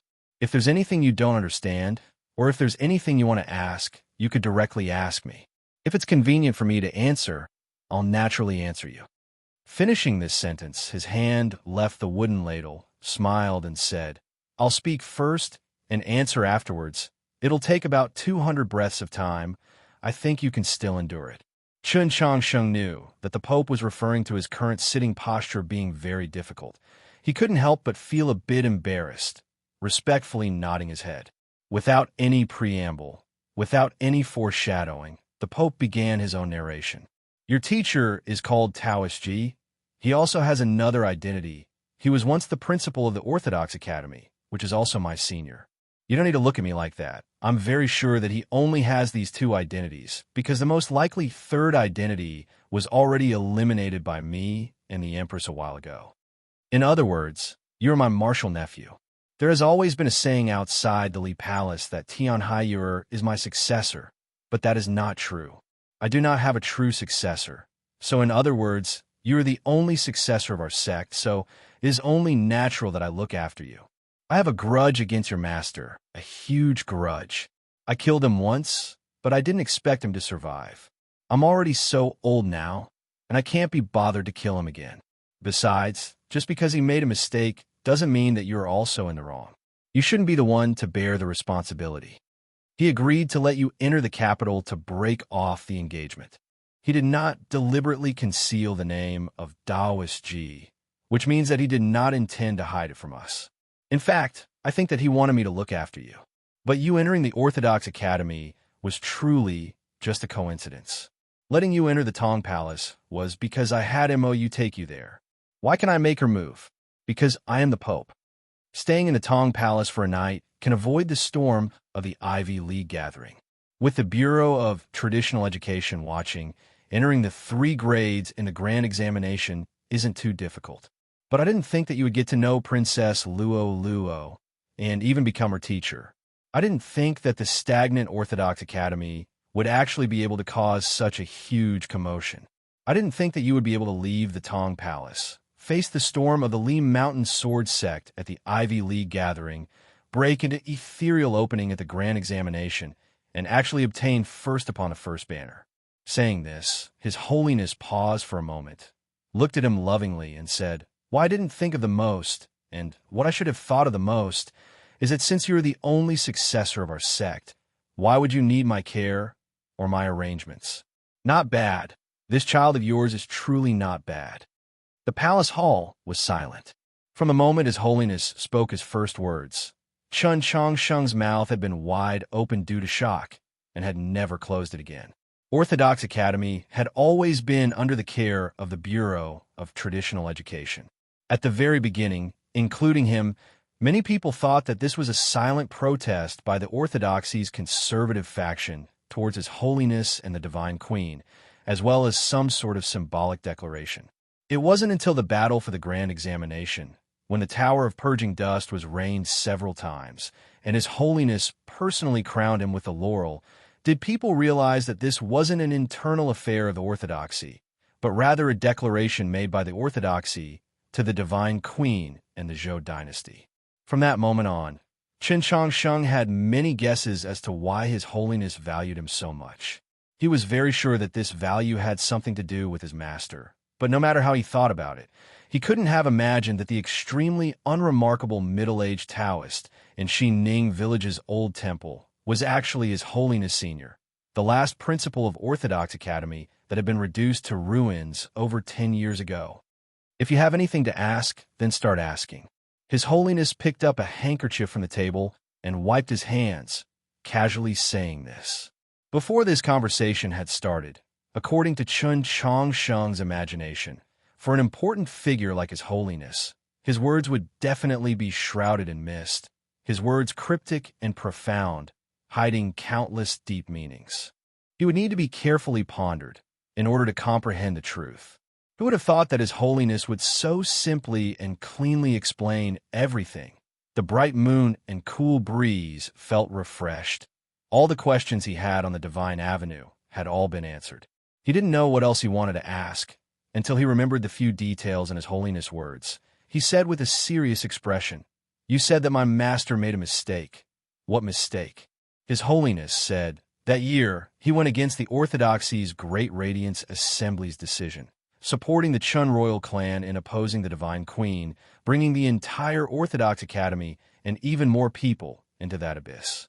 The citizens of the Zhou dynasty supporting the Chun royal clan was a matter of course. What mistake was there?" Qin Changsheng said without hesitation, "That's not a mistake. At that time, only the Divine Queen's ascension to the throne could stabilize the government. Otherwise, the Zhou dynasty would be divided, the flames of war would be incessant, and the demon race would take advantage of the situation to invade the south. No matter if the starting point or goal of a choice was correct or not. In the eyes of us old people, as long as it affects the overall situation of humanity against the demon race, then it's a mistake." The Pope looked at him and calmly said, "It has already been several hundred years since that war. For a child your age, there are very few people who have seen the demons with their own eyes, and it is even more difficult to imagine the tragic scene of the continent. If you knew, then you would believe that our decision was correct." Qin Changsheng was young, but he was never one to be easily convinced. He directly asked, "Then what about now? You and the Divine Queen are gradually drifting apart. Aren't you afraid of affecting the overall situation against the demon race?" "I've known the Divine Queen for several hundred years. I know what kind of person she is. Therefore, I have no objections to her ruling the Zhou dynasty. The problem is no one can live forever. The entire continent must consider how the human world will live after her." His Holiness seemed to have thought of something. His expression became a little emotional. He slowly said, "If the Tianhai family can produce a second Divine Queen, then what harm is there in replacing the royal Qin family? The problem is the Tianhai family can't produce a second Divine Queen, then the royal Chun family must eventually return to their position." Qin Changsheng listened to these words and was silent for a long time. He then asked, "Even so, I still don't understand. How did my master guess that you would change your mind?" "Your master agreed to let you come to the capital to cancel the marriage, because he wanted to use your existence to tell me that he is still alive, and also to remind me that you are the only successor of our school." His Holiness repeated what he said before. He said, "No matter if I change my mind or not, I still have to take care of you. Otherwise, wouldn't the inheritance be broken? Your master is the person who understands me the most in the world. So regarding this point, your master understands it better than anyone else." Qin Changsheng's expression was a little confused. Until now, he still couldn't connect the middle-aged Taoist in the old temple of Xining village with the famous principal of the Tradition Academy. Then he thought of something. His Holiness said that taking care of him was to continue the inheritance of their school, but he came from the Heavenly Academy and his master came from the Tradition Academy. How did they become the same school? Which sect did they belong to? He uttered the question. Heavenly Academy, Temple Seminary, Tradition Academy, 13 divisions of Radiant Green, Lee Palace College. Besides Star Picking Academy, the 6 ivies of the capital are the places where the orthodoxy trains the next generation, and the only people who practiced the orthodoxy in the past were me and your master, the so-called inheritance, naturally refers to the inheritance of the orthodoxy. His Holiness looked at him and calmly said, "That year, your master almost broke the inheritance of the orthodoxy. Now you have the responsibility to continue this inheritance." Hearing this, Qin Changsheng's face instantly paled. He couldn't say anything for a long time. This didn't mean that his mental state was too weak. The main thing was that this news was too shocking. The sole successor of the orthodoxy, no matter who it was, to suddenly know that they had the possibility of becoming the next pope, they would be shocked, speechless. Even the craziest painted armor Xiaozhong was no exception. Not to mention that Qin Changsheng was only a 15-year-old youth. The hall was silent. The wooden ladle floated in the air, slightly tilted, constantly pouring water into the basin. The water was like silver. The green leaves in the basin slightly trembled. A few sparkling and translucent droplets of water could be seen on the surface. After an unknown amount of time, he awoke from his shock, looked toward His Holiness, and asked, "This shouldn't be something that I need to consider in the near future, right?" His voice was very dry and hoarse, somewhat unpleasant to hear. It was clearly caused by nervousness. "Mei Sha and I were worried that the pressure we put on you would be too great, that you might collapse before you matured. But now it seems that we were worrying too much." His Holiness quietly looked at him. His two eyes were calm and deep, as if they could see through everything. Qin Changsheng felt that all the secrets of his body and soul had nowhere to hide. This feeling made him very uncomfortable. Fortunately, in the next moment, His Holiness shifted his gaze, extended his hand into the air, and grasped the ladle. 200 breaths of time had passed. The water in the ladle had been emptied. The question and answer session concluded.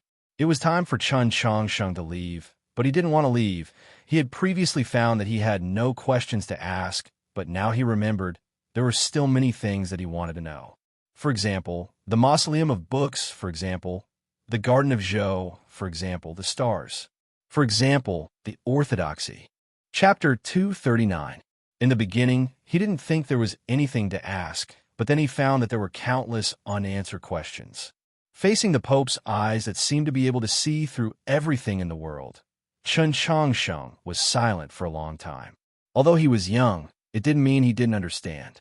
He knew that there were some questions that he couldn't ask, such as Ning village, his senior, or the orthodoxy, so he could only ask about things that could be asked, such as the Garden of Zhou. After hearing his question, the Pope gave a slight smile and said, "There are some very important items in the Garden of Zhou that you must obtain, because you are representing the Li Palace on this trip." Qin Changsheng directly asked, "Who will compete with me?"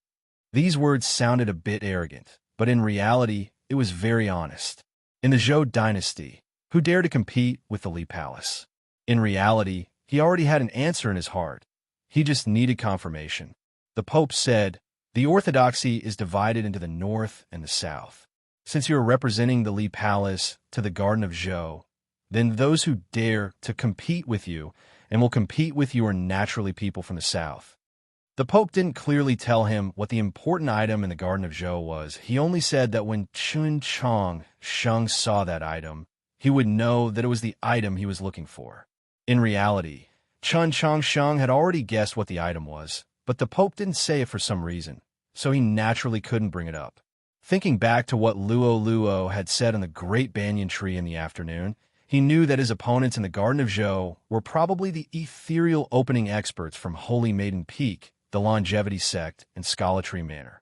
"And that girl, is Su Yurong sure she will enter the Garden of Zhou?" he asked. The Pope seemed to know what he was thinking and smiled. "On the day you enter the Mausoleum of Books, news came from the south that Su Yurong broke through into the ethereal opening realm in a small town and directly entered the upper realm. In other words, her current realm is the same as yours. If you meet her in the Garden of Zhou, it will definitely be very interesting." Qin Changsheng was silent, thinking that if their realms were the same, then he definitely wouldn't be able to defeat her. Because of this fact, he was silent for a long time before continuing to ask, "What about Xiu Shanjun? According to the rumors, he is deeply in love with Su Yurong and cares for her. If Su Yurong enters the Garden of Zhou, he should follow her." He tried to make his tone as calm as possible, but he was a 15-year-old boy after all. His tone was a little strange, especially when he said the words affectionate. The Pope smelled the faint sour smell floating in the hall, and his smile grew even wider. He said, "That's why I said this matter is very interesting. 10 days ago, Qiushan Jun succeeded in star condensation, so he has no way of entering the Garden of Zhou. So no matter what you and Su Yu Rong do in the Garden of Zhou, he has no way of disturbing you." These words contained a mischievous tone that was completely inconsistent with his holiness status, to the point that it was annoying. Qin Shang stared blankly for a moment before regaining his senses. Suddenly, he understood the main point of the Pope's words, and his face revealed a shocked expression. Qiushan Jun succeeded in star condensation.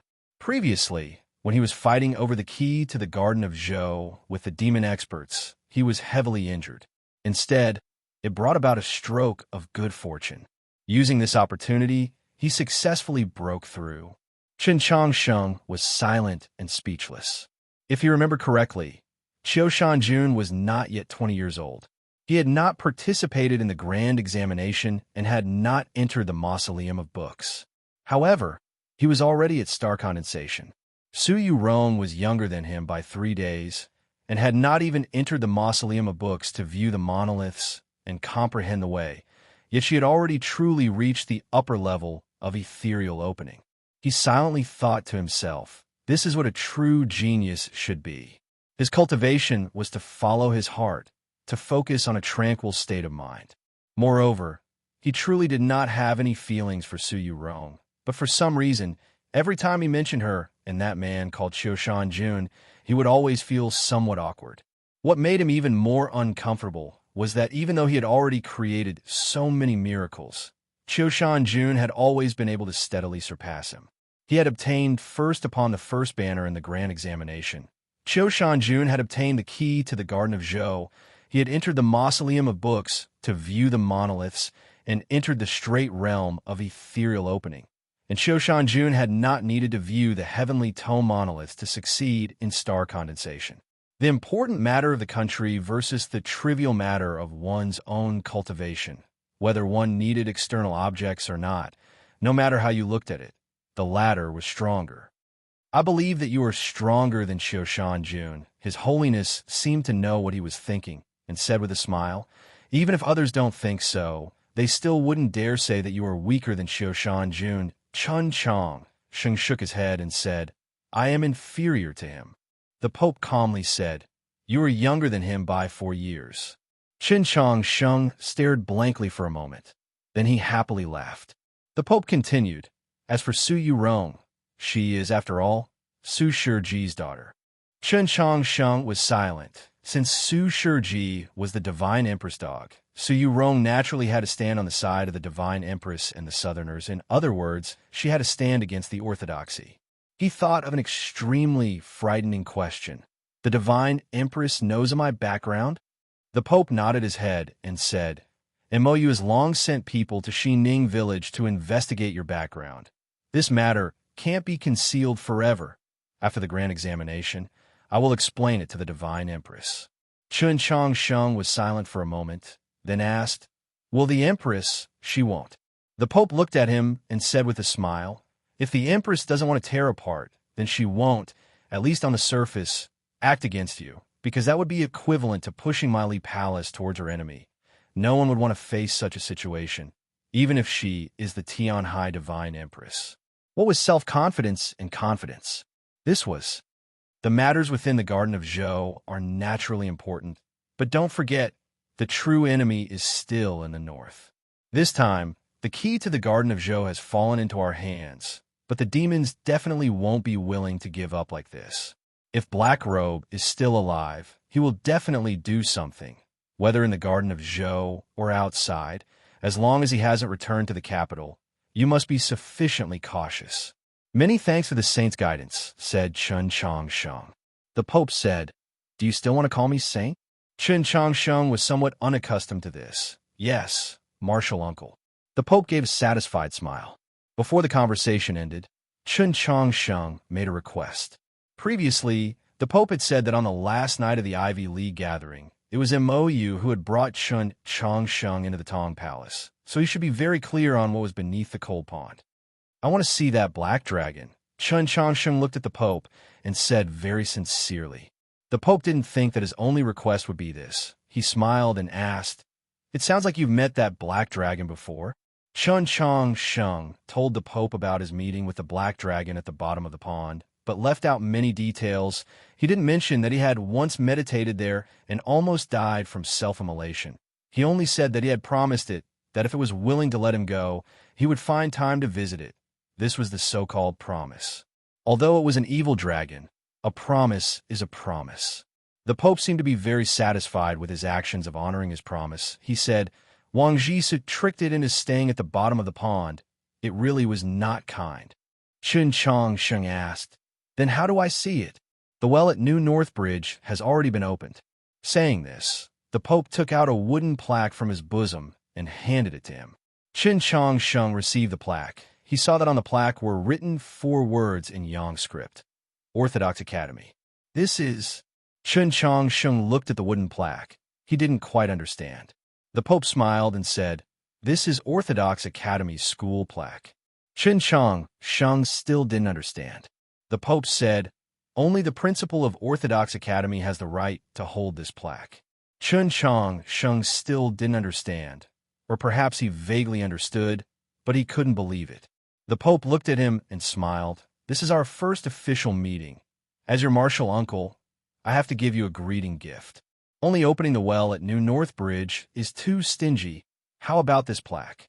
Chun Changsheng didn't know what this plaque was like. He didn't know what material it was made of, or how old it was. He only knew that this plaque had suddenly become very heavy. From Xining to the capital, I accidentally entered the Tradition Academy. Now that I think about it, isn't this also a sign?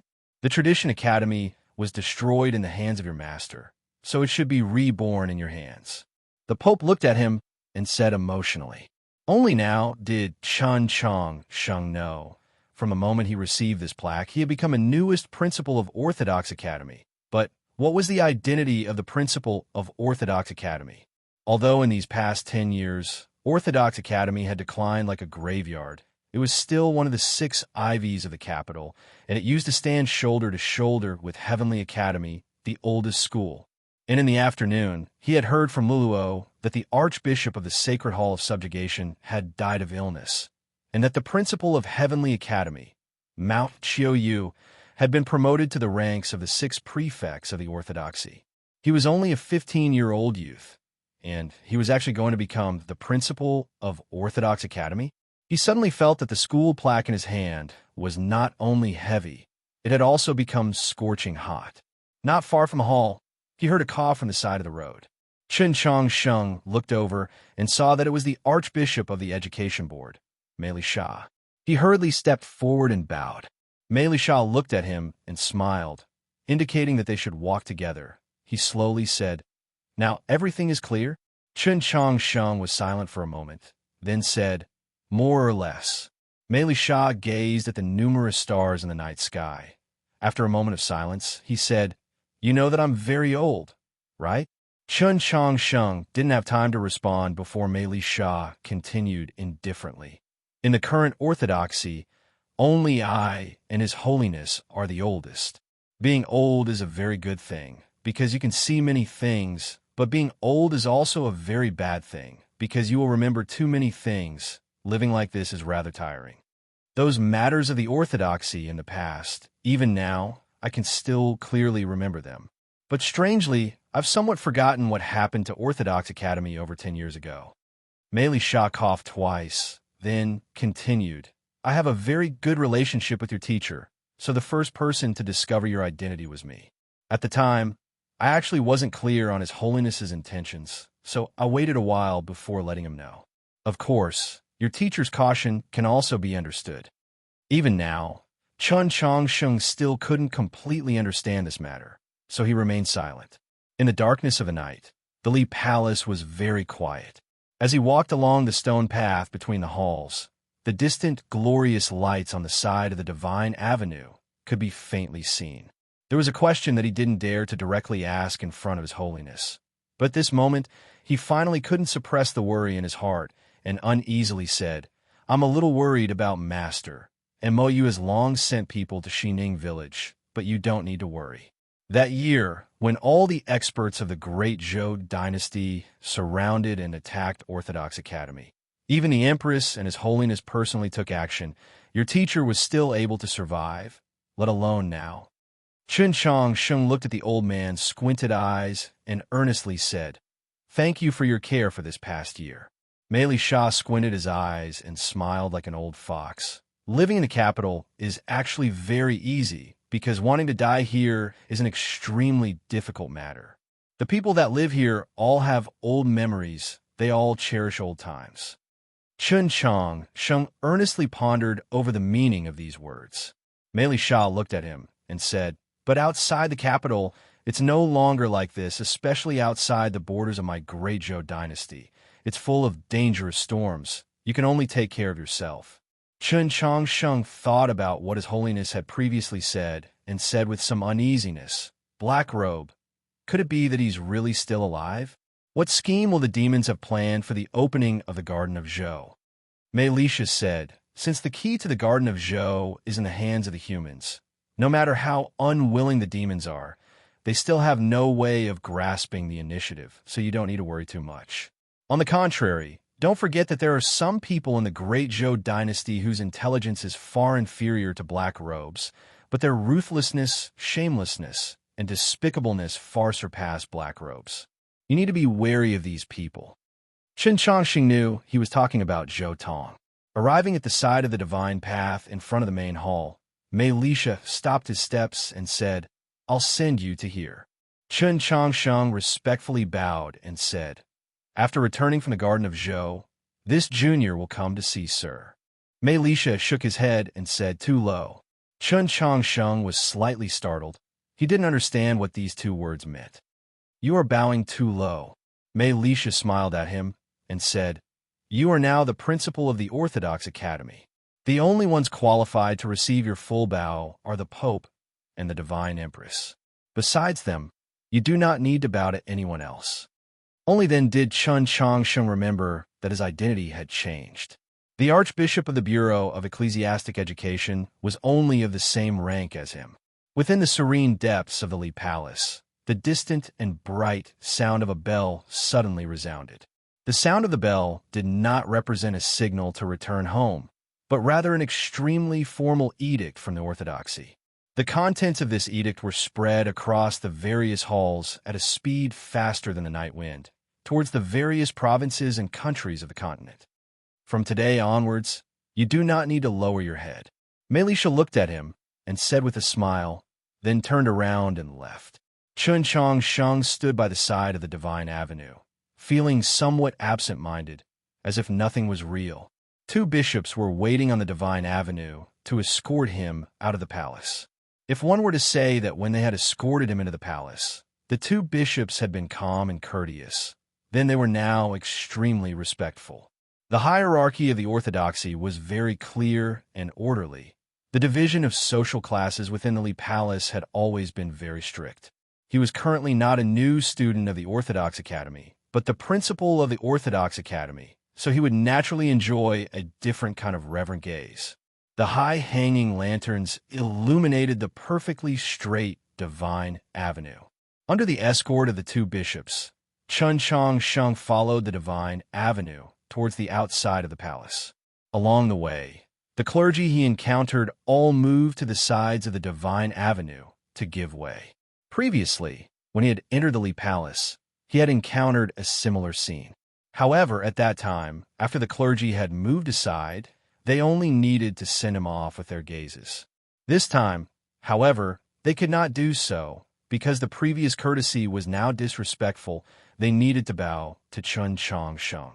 Wherever the youth passed, several hundred clergy would pay their respects, their expressions humble, their voices rising and falling. Greetings, Principal Chen. Greetings, Principal Chen. Greetings, Principal Chen. Suddenly remembering the old dog, he fell silent for a long time. This chapter has 4,000 words. It will end here for today. See you tomorrow. Chapter 240. Mei Shao walked back into the hall and said to the Pope, "What did you talk about?" The Pope thought about it and said, "We talked about everything, but it seems like we didn't talk about anything." After saying this, he shook his head and said, "That child asked a few things, all of which had nothing to do with him. I didn't hear a single question that I originally thought I would hear. He didn't ask about the orthodoxy, didn't ask about the stars, didn't ask about the heavenly tome monoliths, and didn't ask about the so-called feelings. In the entire continent, the person with the most authority in deciphering the heavenly tome monoliths was this hemp-robed elder. Even the holy maiden of the southern sect could not surpass him. Qin Shang had gained enlightenment from viewing the monoliths in the mausoleum of books and had many questions, but today, in Li Palace, he didn't mention a single word. He still lacks trust. Mei Sha said slowly, "Although that child doesn't talk much, he's not stupid. Suddenly encountering such an important matter, how could he believe everything?" The Pope didn't care and smiled. "In the future, he will naturally understand that everything we do is for his own good." Hearing this, Mei Sha was silent for a while, then said, "In the past, I was worried that he matured too slowly. Now, it seems that his growth is faster than anyone imagined. Shouldn't we control it a little?" The Pope didn't say anything. Walking out of the palace, Qin Changsheng felt that his back was a little sore. Previously, on the Divine Avenue, several hundred clergymen had bowed to him. Although he had only slightly bowed to return the greeting, it was still somewhat strenuous. Returning from being the center of attention to being alone, he actually felt a little uncomfortable. He turned around and looked at Li Palace in the darkness. Looking at those silent stone pillars, he was also silent. He had enjoyed an endless amount of scenery in this palace, but for some reason, he felt a faint sense of unease, even a little fear. He had long guessed that his master wasn't an ordinary person, but he didn't think that he would be this extraordinary. Moreover, in the past year, his mind had been completely focused on cultivation and the grand examination. He didn't have the time to think about it. As a result, tonight, the truth was revealed in Li Palace, shocking him to the point that his body was incomparably cold. Just like the conversation between the Pope and Mei Lisha after he left in Li Palace, there truly were many things that he did not say, many questions that he did not ask. For example, he did not mention that he still had a senior brother. If the orthodoxy needed a successor, then his senior brother should be the successor. He also did not mention the special circumstances of his body. The Pope's two eyes were as deep as the ocean, as if he could see through everything, or perhaps he knew everything about him. For example, there were two young Taoist priests in Xining Village's old temple, or the knowledge he had comprehended from viewing the monoliths in the mausoleum of books, or the meridians in his body that were all broken, but he did not say it. The Pope and Mei Lisha had both said that nothing would happen to Xining Village, but how could this be possible? The Divine Empress would definitely send people to kill his master and Senior Yurin. He didn't know if his master and Senior would be able to successfully escape. Moreover, more than 10 years ago, the Orthodox Academy had been destroyed by the Pope and the Divine Empress. The Pope had personally taken action, so why was he looking after him now? Was it because of those reasons? Just because you're getting older, you're starting to feel nostalgic? This kind of reason was really hard to believe. He had no way of completely trusting the Pope, even though the Pope seemed to be so loving and trustworthy. Words that were like tongue twisters kept going back and forth in his mind. To trust or not to trust, why and why? This caused his expression to become a little confused. He absent-mindedly thought, if what the Pope said was true, then from tonight onwards, his life seemed to be welcoming a completely different chapter. From Xining Village to the capital, from the old temple to the Orthodox Academy, passively or actively, the biggest shadow on his head was the Divine Empress. The Divine Empress herself was a peerless expert at the Saint Realm. She relied on 30 or so divine generals to control the Zhou Empire's million-strong army. She also had the loyalty of Yuan Jing, Zhou Tong, Mo Yu, and the Tianhai clans. She also had the respect and love of the common people. Without a doubt, she was the strongest human on this continent. If it was anyone else, in Qin Changsheng's situation, they would have already committed suicide. But just like what the Pope said, Even the divine empress was willing to directly clash with the orthodoxy. Because in this world, the only thing that had the ability to stand up to her was the orthodoxy. The orthodoxy was the religion that founded the Zhou Empire. It had countless pious believers and millions of priests. That was why it had this kind of confidence. And he was now the successor of the orthodoxy. Just like what Meli Shah said on the Divine Avenue, he could no longer lower his head to anyone. But happiness came too suddenly. How could he believe it? It still had to go back to trust and reason. Why? These things were too complicated. Although Chen Changsheng was well-versed in the scriptures of the way and could even recite the most abstruse and difficult scriptures, he was not good at these things. Because these were all people's hearts. He wanted to find someone to discuss with, but Tang 36 was still in the mausoleum of books. Even if he was present, Tang 36 would definitely say the opposite of what he said. Luo's status was too special and sensitive. Even if she didn't care about these things, no matter what Chen Changsheng said, she would definitely listen. How could there be any discussion? The capital was so big, but he couldn't find a single person to talk to about what happened tonight. This made him feel a little lonely. The night was deep, but the lights in the Li Palace were still bright. Chen Changsheng turned around and looked at the quiet streets. His right hand landed on the hilt of the dagger at his waist. The chi in his body moved slightly, and his breathing gradually calmed. Indistinctly, there seemed to be a clanging sound, but the sword was not unsheathed. There was only the sword energy. The sword energy of the wind and rain sword of Mountain Zhong. Using the sword energy, he used the Yesher step. In the slightly cold wind, his figure suddenly disappeared. After a few flashes, he escaped into the night and went to some unknown place. After a while, several people walked out of the quiet streets. These people still had shock in their eyes. They looked at each other and knew each other's origins. They didn't say anything and left. The method Chen Changsheng used to leave seemed simple, but it was actually not simple.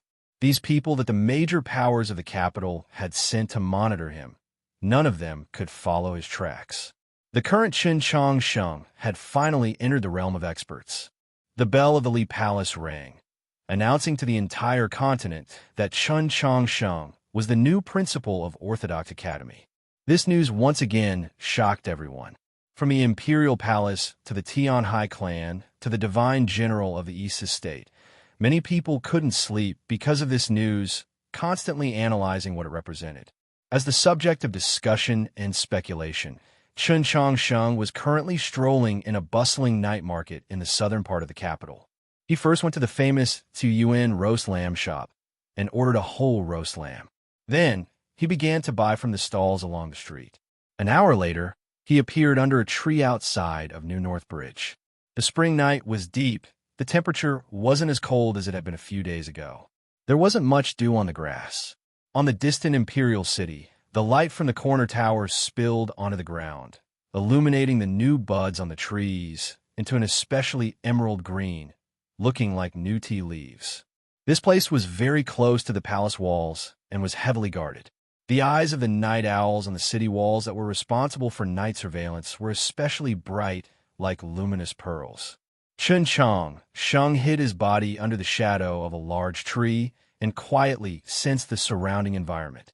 When a group of patrolling Imperial guards left, and when that night owl in the southeast corner of the Imperial City turned its head to look to the left, he suddenly moved. An extremely low muffled sound was heard, and 2 clouds of dust were stirred up under the tree.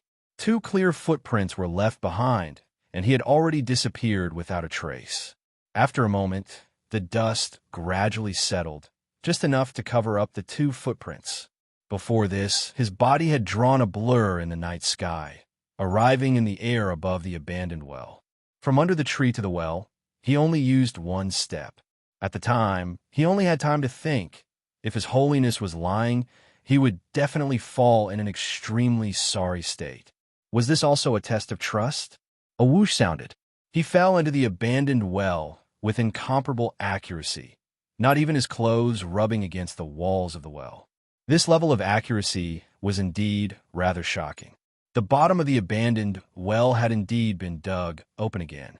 Chen Changsheng directly fell from the bottom of the well into the abysmal underground space. Endless darkness instantly surrounded him.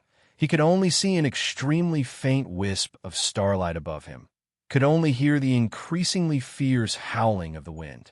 After falling for an unknown amount of time, the surrounding air suddenly became viscous. His falling speed also naturally slowed. Finally, he floated down to the ground like a leaf, his foot emitting a cracking sound, most likely from stepping on a piece of ice. He had already come here many times before, so he didn't panic. He took out a luminous pearl and shone it in all directions. Following the illumination of the luminous pearl, the thousands of luminous pearls in the dome of the underground space slowly lit up, turning the pitch-black world into day. A creaking sound rang out. This was the sound of space twisting. Chen Changsheng raised his head and looked over, only to see the black dragon, as large as a mountain, slowly floating over. The black dragon's body was truly too large. Following its movement, the cold wind within the underground space became increasingly shrill. The black dragon stopped in front of him. Its massive palace-like head filled his entire field of vision. Chen Changsheng happily laughed, waved his hand, and said, "Ji, I've come to see you." The black dragon's eyes were very indifferent. Its dragon whiskers lightly waved. Following this movement, countless snowflakes fell from its body, blown by the wind, sprinkling all over his body and face. Chen Changsheng extended his hand and wiped off the snow, not at all embarrassed. He saw the mischievous look in the black dragon's eyes. Only then did he know that it was teasing him, or perhaps punishing him for not coming for so long. Then he saw the wound between the black dragon's eyes. Compared to the black dragon's massive head, this wound was very small. But in Chen Changsheng's eyes, this wound was very fierce and terrifying. He clearly remembered that the black dragon previously didn't have this wound between its brows. Who did this? His expression was unprecedentedly serious. Even if the black dragon was imprisoned under the Zhou royal palace, it still wasn't a target that could be easily humiliated and tortured. To be able to leave such a terrifying wound between its brows, one could imagine how powerful the person must be. But Chen Changsheng didn't care about this. He only wanted to seek justice for the black dragon, because at this moment, he was very angry. Not today. Chapter 241. Yesterday, I took a day off to rest and tidied up the earlier chapters, only to find that they were a complete mess of chapters. Sorry for troubling you. Lord Editor, to make some adjustments. I just took a look. It's actually all done. Thank you, Lord Editor. Afterwards, my mood improved last night. Then I thought about the plot and made a detailed outline, causing me to suffer from insomnia until now. In the morning, I simply started writing. It's rather smooth, but I still haven't rested, so I'm a bit absent-minded. If there are any areas where I slip up, please excuse me. I will find time to correct them. Chen Changsheng was really angry. Before the grand examination, he had suddenly completed his purification, even a perfect one. Although he was unconscious during the entire process and didn't know what had happened, he knew that it definitely had something to do with the black dragon. Currently, he was still alive, able to obtain first upon the first banner in the grand examination, able to comprehend the monoliths in the mausoleum of books, starlight illuminating the capital. All of this was bestowed upon him by the black dragon. To him, the black dragon was an even more important existence than his savior. Currently, looking at the wound between the black dragon's eyes that still seemed to be bleeding, looking at the faintly discernible white bone deep within the wound, one could imagine what kind of pain it was enduring. How could it not be moved? Yes, the black dragon was said to be an evil dragon. His Holiness had previously said the same in Li Palace. But even if it had once committed heinous crimes in the capital, being tricked and imprisoned underground by Wang Jisoo for several hundred years still wasn't enough to atone for its crimes. How could it be subjected to such torment again? The black dragon quietly floated in the air, listening to Chen Changsheng's angry questioning. The emotions in its eyes were very calm. There was no pain, no fear, no anger that followed his emotions, and even more so, no emotion, only coldness, devoid of emotion. Under its indifferent gaze, Chen Changsheng felt like an idiot. He didn't understand why. feeling very awkward, thinking to himself, could it be that he had misunderstood something? After a long time, he felt the need to break the silence, asking with some hesitation, "After that day, this is the first time I've come to see you. Are you all right?" The black dragon didn't reply, nor did it make any reaction. Just as previously mentioned, although Sheng wasn't clear on what had happened during his first meditation in the underground space, he knew that he had definitely received the black dragon's assistance, allowing him to escape that calamity. "I don't know how to thank you, so I brought some of your favorite food." He took out the whole roast lamb that he had ordered at Su Yuan's roast lamb shop and placed it on the ground in front of the black dragon. The aroma of the roast lamb instantly spread along with the heat wave, but it was quickly frozen by the chill of the underground. "You should hurry up and eat the lamb first. Don't worry about other things." He looked at the grease on the leg of the lamb and reminded. Then, he continued to take things out. Roast chicken, roast deer tail, roast goose, pickled cabbage and fat beef hot pot, water tofu in a wooden bucket, fire phoenix fruit. It didn't take long for the ground to be filled with dozens of dishes. Black Dragon's eyes lit up, but he still did not move, nor did he speak. Sheng felt that something was strange. The last few times he had come to the underground space, the Black Dragon had rarely conversed with him, apart from teaching him the dragon language. He did not know if it was because it was disdainful or because the dragon roar was too exhausting, but it had never been as quiet as today. "What's wrong? Are you angry that I haven't come to see you for so long?" He looked at the Black Dragon and explained, "That day when I woke up, I was in Orthodox Academy. I don't know who sent me back, but after I found out that my purification was successful, I wanted to come find you, but I don't know who filled the well. I think it might be the person who sent me back to Orthodox Academy. After that, I had to prepare for the grand examination, and these days I've been in the mausoleum of books looking at the heavenly tome monolith, so I really didn't have the time to come." Actually, he didn't need to explain so much, but he still explained. His eyes were very clean, and his expression was very serious. Perhaps it was because of this, the Black Dragon's whiskers lightly floated up, waving a few times under the illumination of the luminous pearl, indicating that he would enjoy his offerings later. Sheng finally calmed down and began to chat with the Black Dragon. "I really have to thank you, otherwise I wouldn't have been able to obtain first upon the first banner in the grand examination."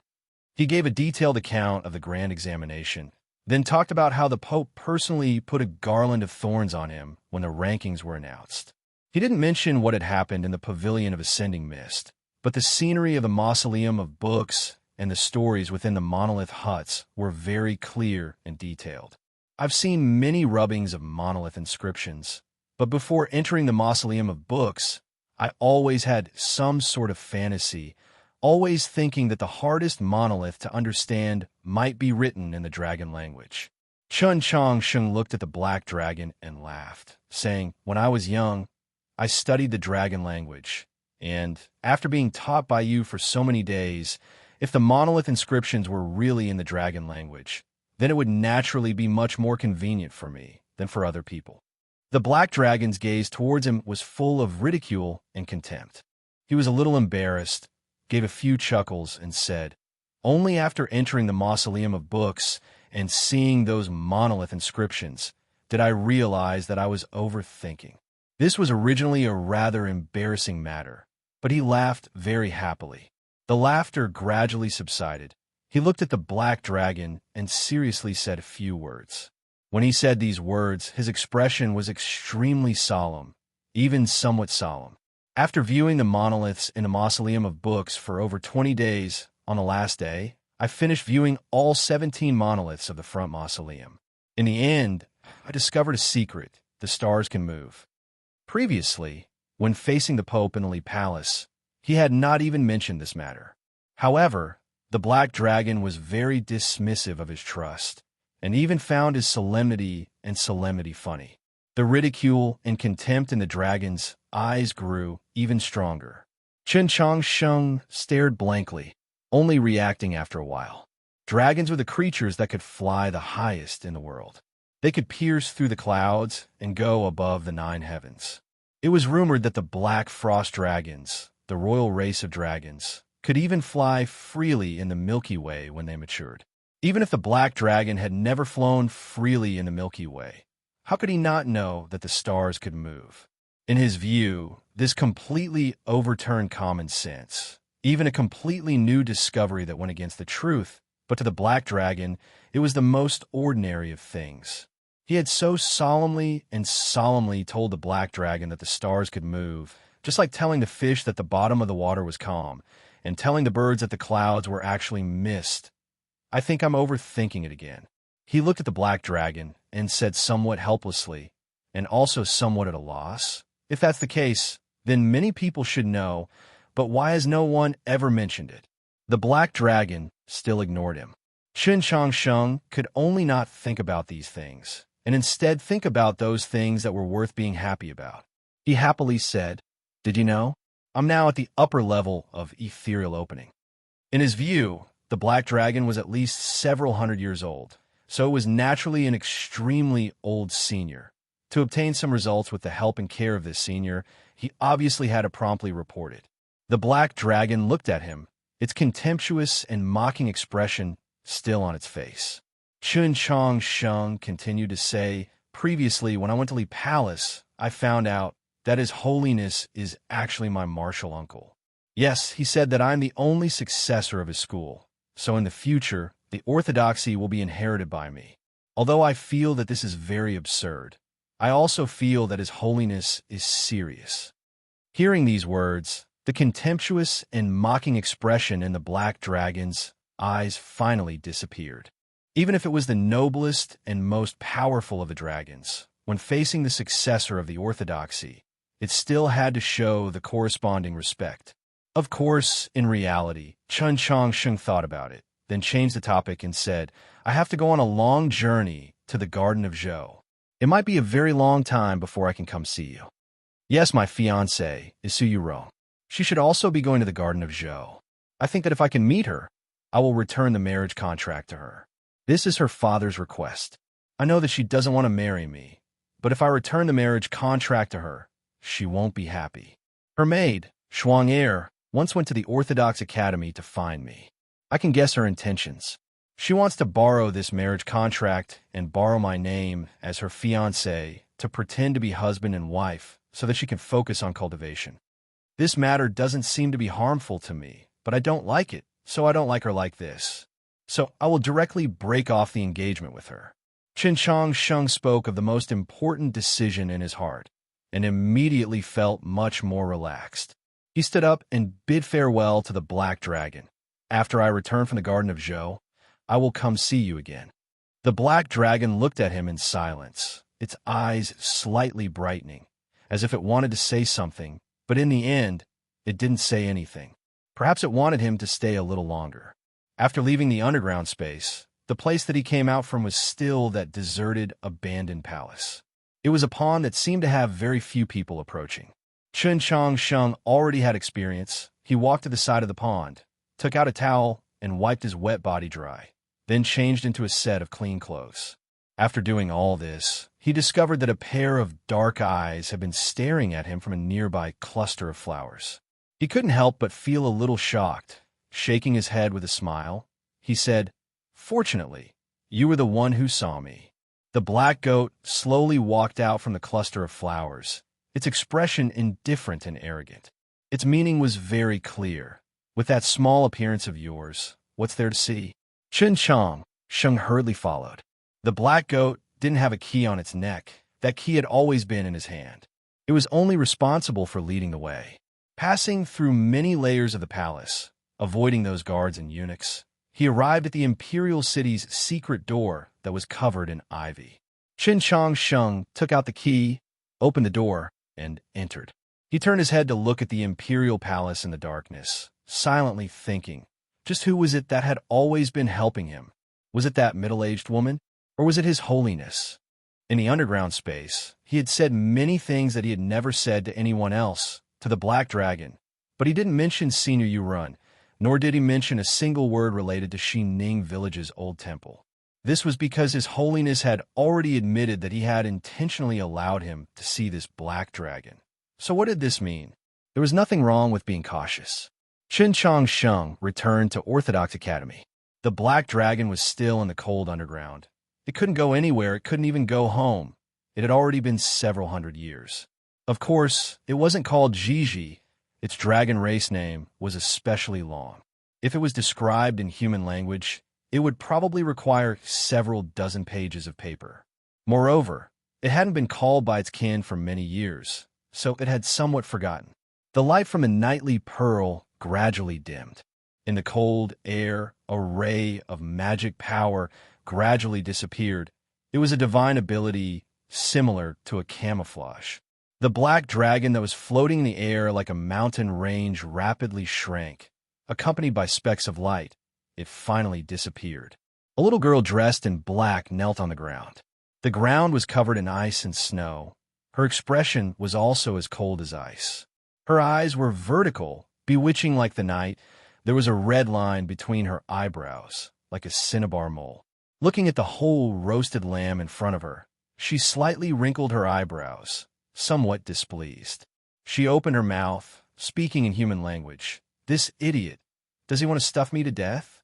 Because of the blood between her eyebrows that day, she still hadn't recovered, unable to transform back into her dragon form.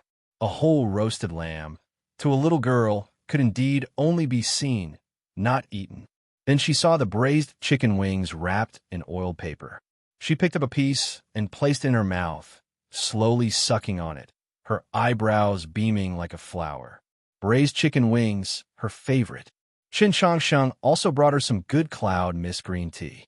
She made a cup, held it in her small hands, and slowly drank. For some reason, her expression seemed somewhat sorrowful. At this moment, a voice resounded in the underground space. Good tea.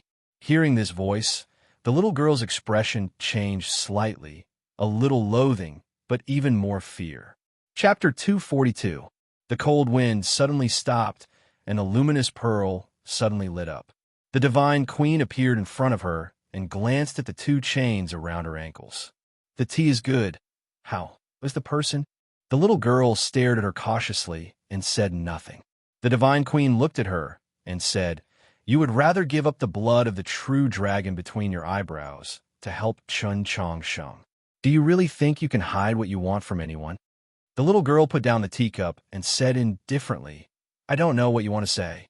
The divine empress calmly replied, Whether you want him to help you obtain something, help you send a message back to the dragon race, or think of a way to break Wang Jitsu's prison array, it's all impossible because he's too young.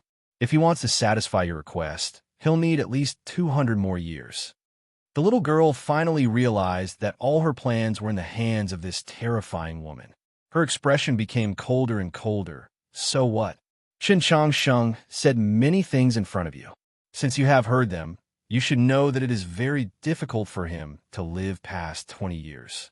Therefore, the success rate of your plan is basically 0. The divine queen said, If you help me do something, I will let you out after 10 years. The little girl's vertical pupils slightly shrunk and became even more demonic. She said, What thing? The divine queen put her hands behind her back and looked at the gloomy light. After a moment of silence, she said, Help me find out who Chun Chong Sheng really is. The little girl froze and didn't understand what she heard. If Qin Changsheng wasn't Qin Changsheng, who else could he be? I want to know how old he is, what's wrong with his body, why Taoist Ji adopted him, and how much of what the Pope and he said in the palace was true and how much was false. The divine queen withdrew her gaze and quietly looked at the little girl. An indescribably terrifying pressure instantly enveloped the vast underground space. The snow on the ground gradually turned into powder. The little girl's voice slightly trembled and said, How can I know these things? Because he trusts you. This is very important. The divine queen said while looking at her. The little girl seemed to want to explain something and said hurriedly, I don't even know why he trusts me. The divine queen said calmly, Maybe it's because when he first met you, he already said too much, so now he doesn't mind telling you everything. After a moment of silence, the little girl said, That doesn't make sense. The divine empress calmly looked at her and said, There is still one more important reason. Puzzled, the little girl asked, What reason? The divine empress indifferently said, You are not human. The little girl frowned in displeasure. If the demon lord and the pope were in front of me, who do you think I would believe? The divine empress looked at her and asked with a faint smile on her face. The little girl was puzzled. The worst enemy and the most reliable partner. Was there even need to think about that? The divine empress did not give her time to think and said, "How about it?" The little girl looked at the chicken bones in the oiled paper bag and the remaining tea in the cup. She blinked her eyes and said, "Fine, I promise you. If you let me go, I will follow him and report all his whereabouts to you." She reached behind her and pulled out the chain. Looking at the divine empress, she seriously said, "You must first help me break this thing." "Thank you." The divine empress looked at her and calmly said, "There is no need for such trouble." Saying this, she walked in front of the little girl and raised her right hand to her brow, as if she wanted to caress that line of blood. The little girl's vertical pupils constricted as she sensed great danger. The craftiness that had flashed through her eyes had long since disappeared, leaving only fear and unease. Her black hair floated up and hissed in the air. Her lips slightly opened, about to roar in anger. But she could do nothing, not even dodge the divine empress's palm. The divine empress's right hand seemed to fall very casually, but it seemed to be one with heaven and earth, unavoidable. There was a light clap. The divine empress's right hand fell on the little girl's brow, covering that line of blood. The little girl's body fiercely trembled. Her face paled and her vertical pupils dilated. She seemed to be in extreme pain. After a moment, the divine empress slowly withdrew her palm. With her action, the shadow of a black dragon was drawn out of the line of blood between the little girl's brow. The black dragon was about 1/2 a foot long and as thick as a finger. It struggled with all its might, but it could not escape the divine empress's palm. Inch by inch, it left the little girl's brow. This black dragon seemed both real and illusory, as if it had a life of its own, but it was clearly not a living creature. It was not a miniature of the black dragon, but a dragon's soul. The divine empress had actually forcefully drawn out the dragon's soul from the black dragon's body. Finally, the black dragon's soul was completely drawn out. The line of blood between the little girl's brow became redder and redder. On its surface, a full bead of blood gradually formed, as if it had truly become a cinnabar mole. As the dragon's shadow was drawn out, the little girl became abnormally tired and weakly collapsed to the ground. The divine empress took out a jade scepter from her waist. Everyone knew that the divine empress had 2 ornaments that never left her body. She wore an ebony hairpin in her hair. At the top, there was a bright red dot, as if it had drunk blood. The end of the hairpin was damaged and extremely old, but it had never been changed, because it was the 3rd ranked hairpin of the tier of legendary weapons. The other ornament was the scepter she wore on her waist all year round. But no one knew what use this scepter had, that it could actually be like the ebony hairpin. In the next moment, the divine empress poured the black dragon's soul into the scepter. This seemingly simple, almost like a charlatan's action, was actually the world's greatest divine ability.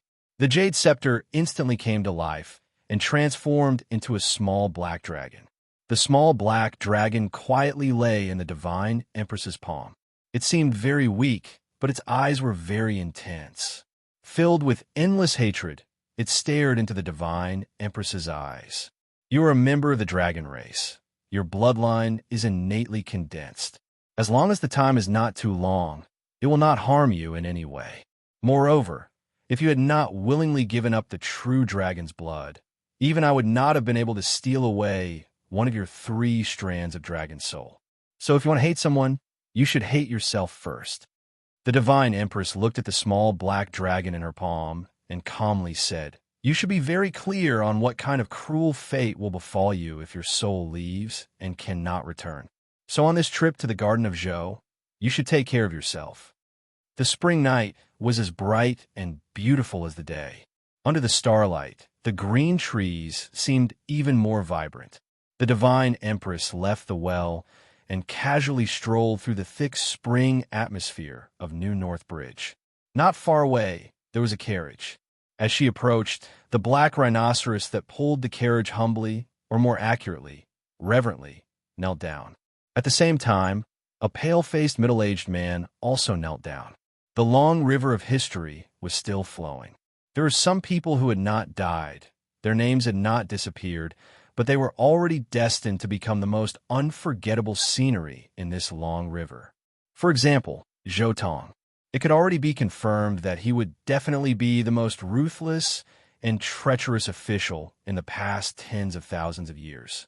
Whether it was in terms of the cruelty of his methods of imprisonment or the number of ministers he had falsely accused and killed, he would unquestionably be ranked first.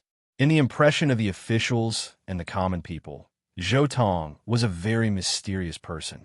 Other than important occasions like the Grand Examination, he usually stayed in the quiet and gloomy government office of the department for purging officials in the southern part of the city. When he occasionally went out, he would be accompanied by countless experts as guards. He rarely saw people. Even when he met with his colleagues in the imperial court or when he interrogated criminals, he would still habitually wear a black veil. Generally speaking, only women, especially beautiful women, would wear a black veil. This eccentric habit of Zhou Tong attracted a lot of ridicule. Many people believed that this ruthless official's methods were too ruthless and his conduct too shameless. He felt that he had no face to see the elders of his hometown, no face to see the world, so he covered his face all year round. Of course, this kind of ridicule, or perhaps curses, would only spread in secret and would never reach his ears. People probably could not imagine that Zhou Tong was only a middle-aged man with an ordinary appearance. It was just that because he stayed in prison all year round, and also because he wore that black veil all year round, his face was somewhat pale. "Your Majesty, I do not know how to deal with Chun Changsheng," Zhou Tong said in a low voice. In consideration of his relationship with the Li Palace, it is impossible to use torture. The Divine Empress chuckled, but said nothing. The entire continent knew that Lord Zhou Tong was the Divine Empress's most loyal and craziest dog. In the minds of many people, he was assuredly an extremely obedient dog. But this was not the case because Zhou Tong understood dogs very well. If the master told the dog not to bark, the dog would not bark. This was not called obedience. On the contrary, if the master told the dog not to bark, the dog would still listen to the activity outside the door and madly bark. Even if the master scolded you in front of the guests and pretended to hit you, in reality, he would still be happy in his heart and feel that you were obedient. This sort of disobedience was true obedience.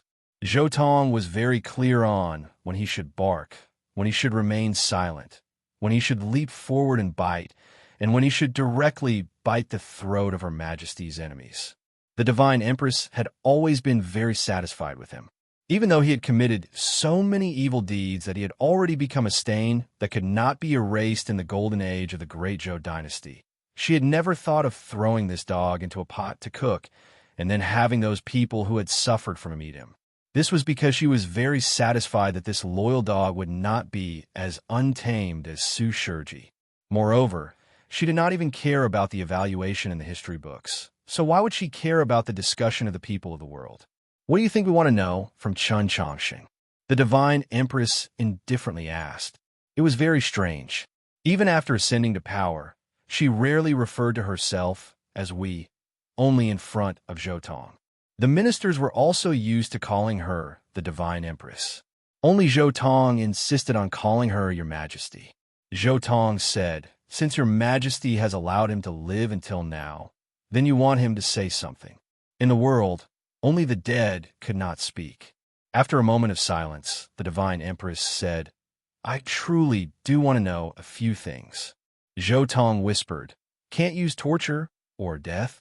The Divine Empress laughed at these words and loudly said, "I once asked Mo you a question. Now, I can also ask you this question." Zhou Tong said, "Please enlighten me, Empress."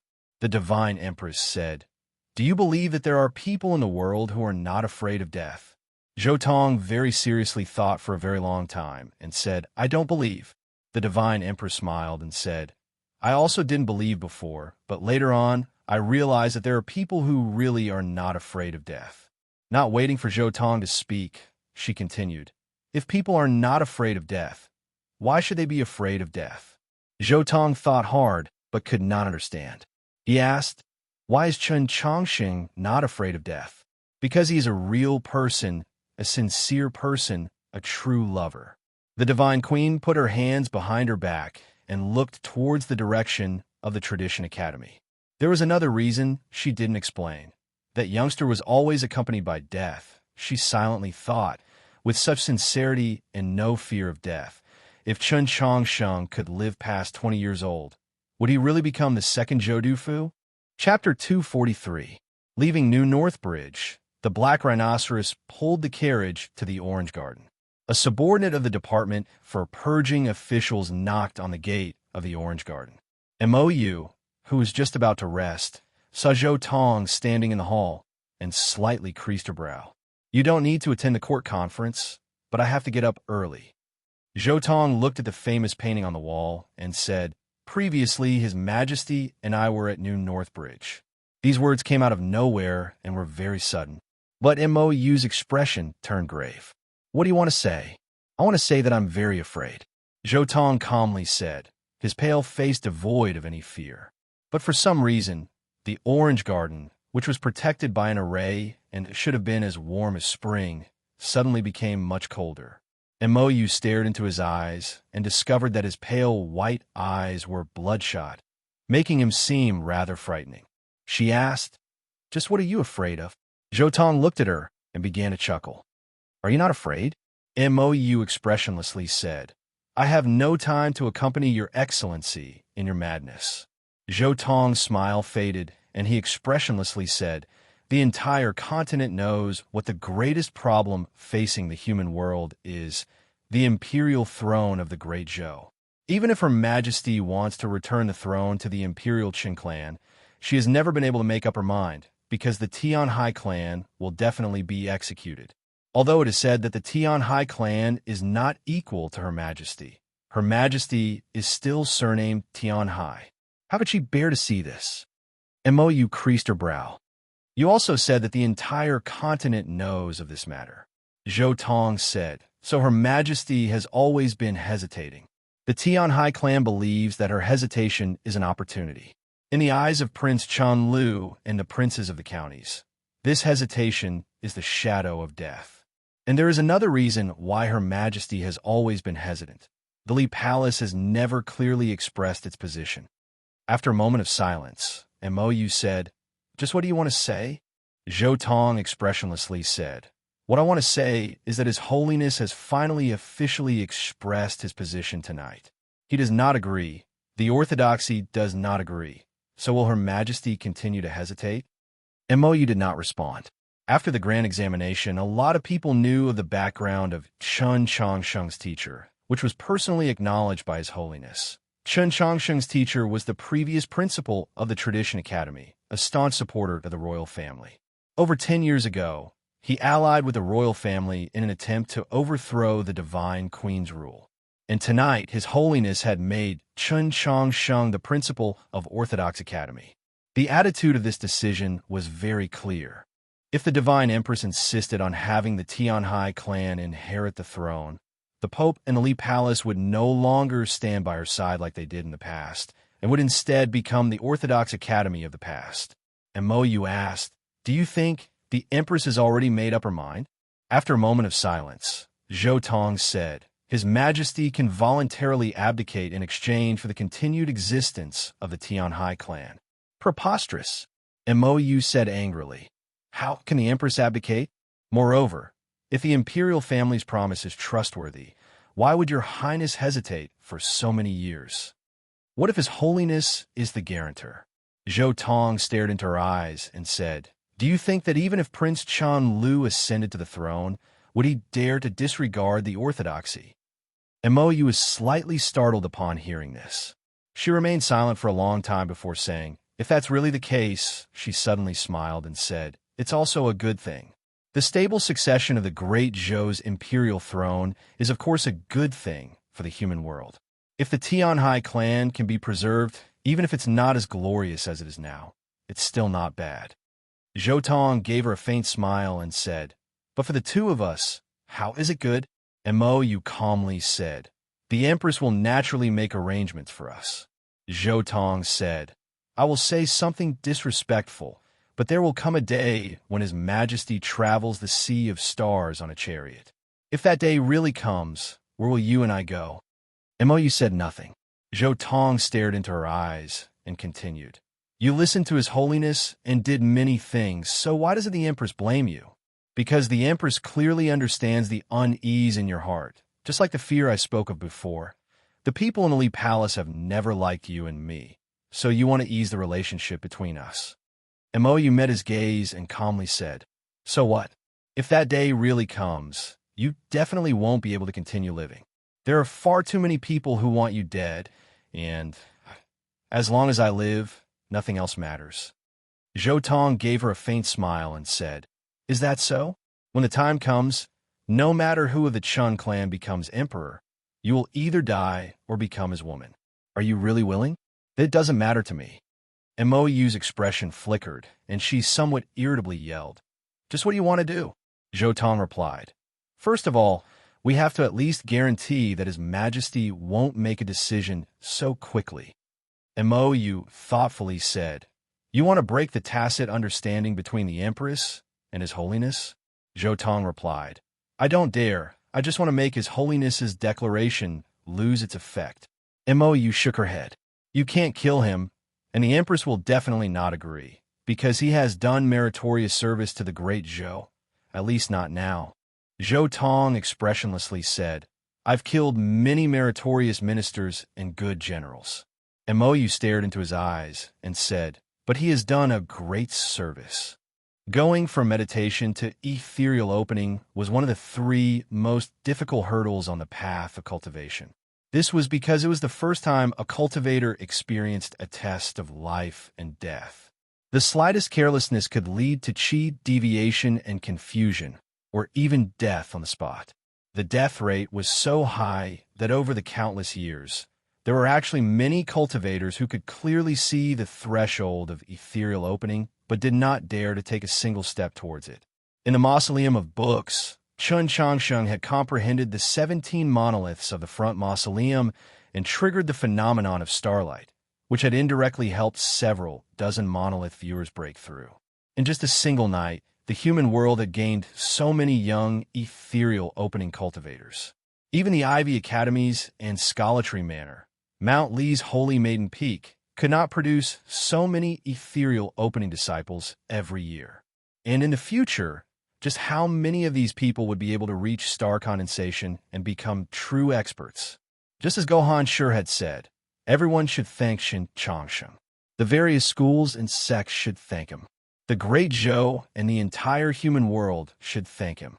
Tonight, the Pope had directly appointed him as principal of the Orthodox Academy.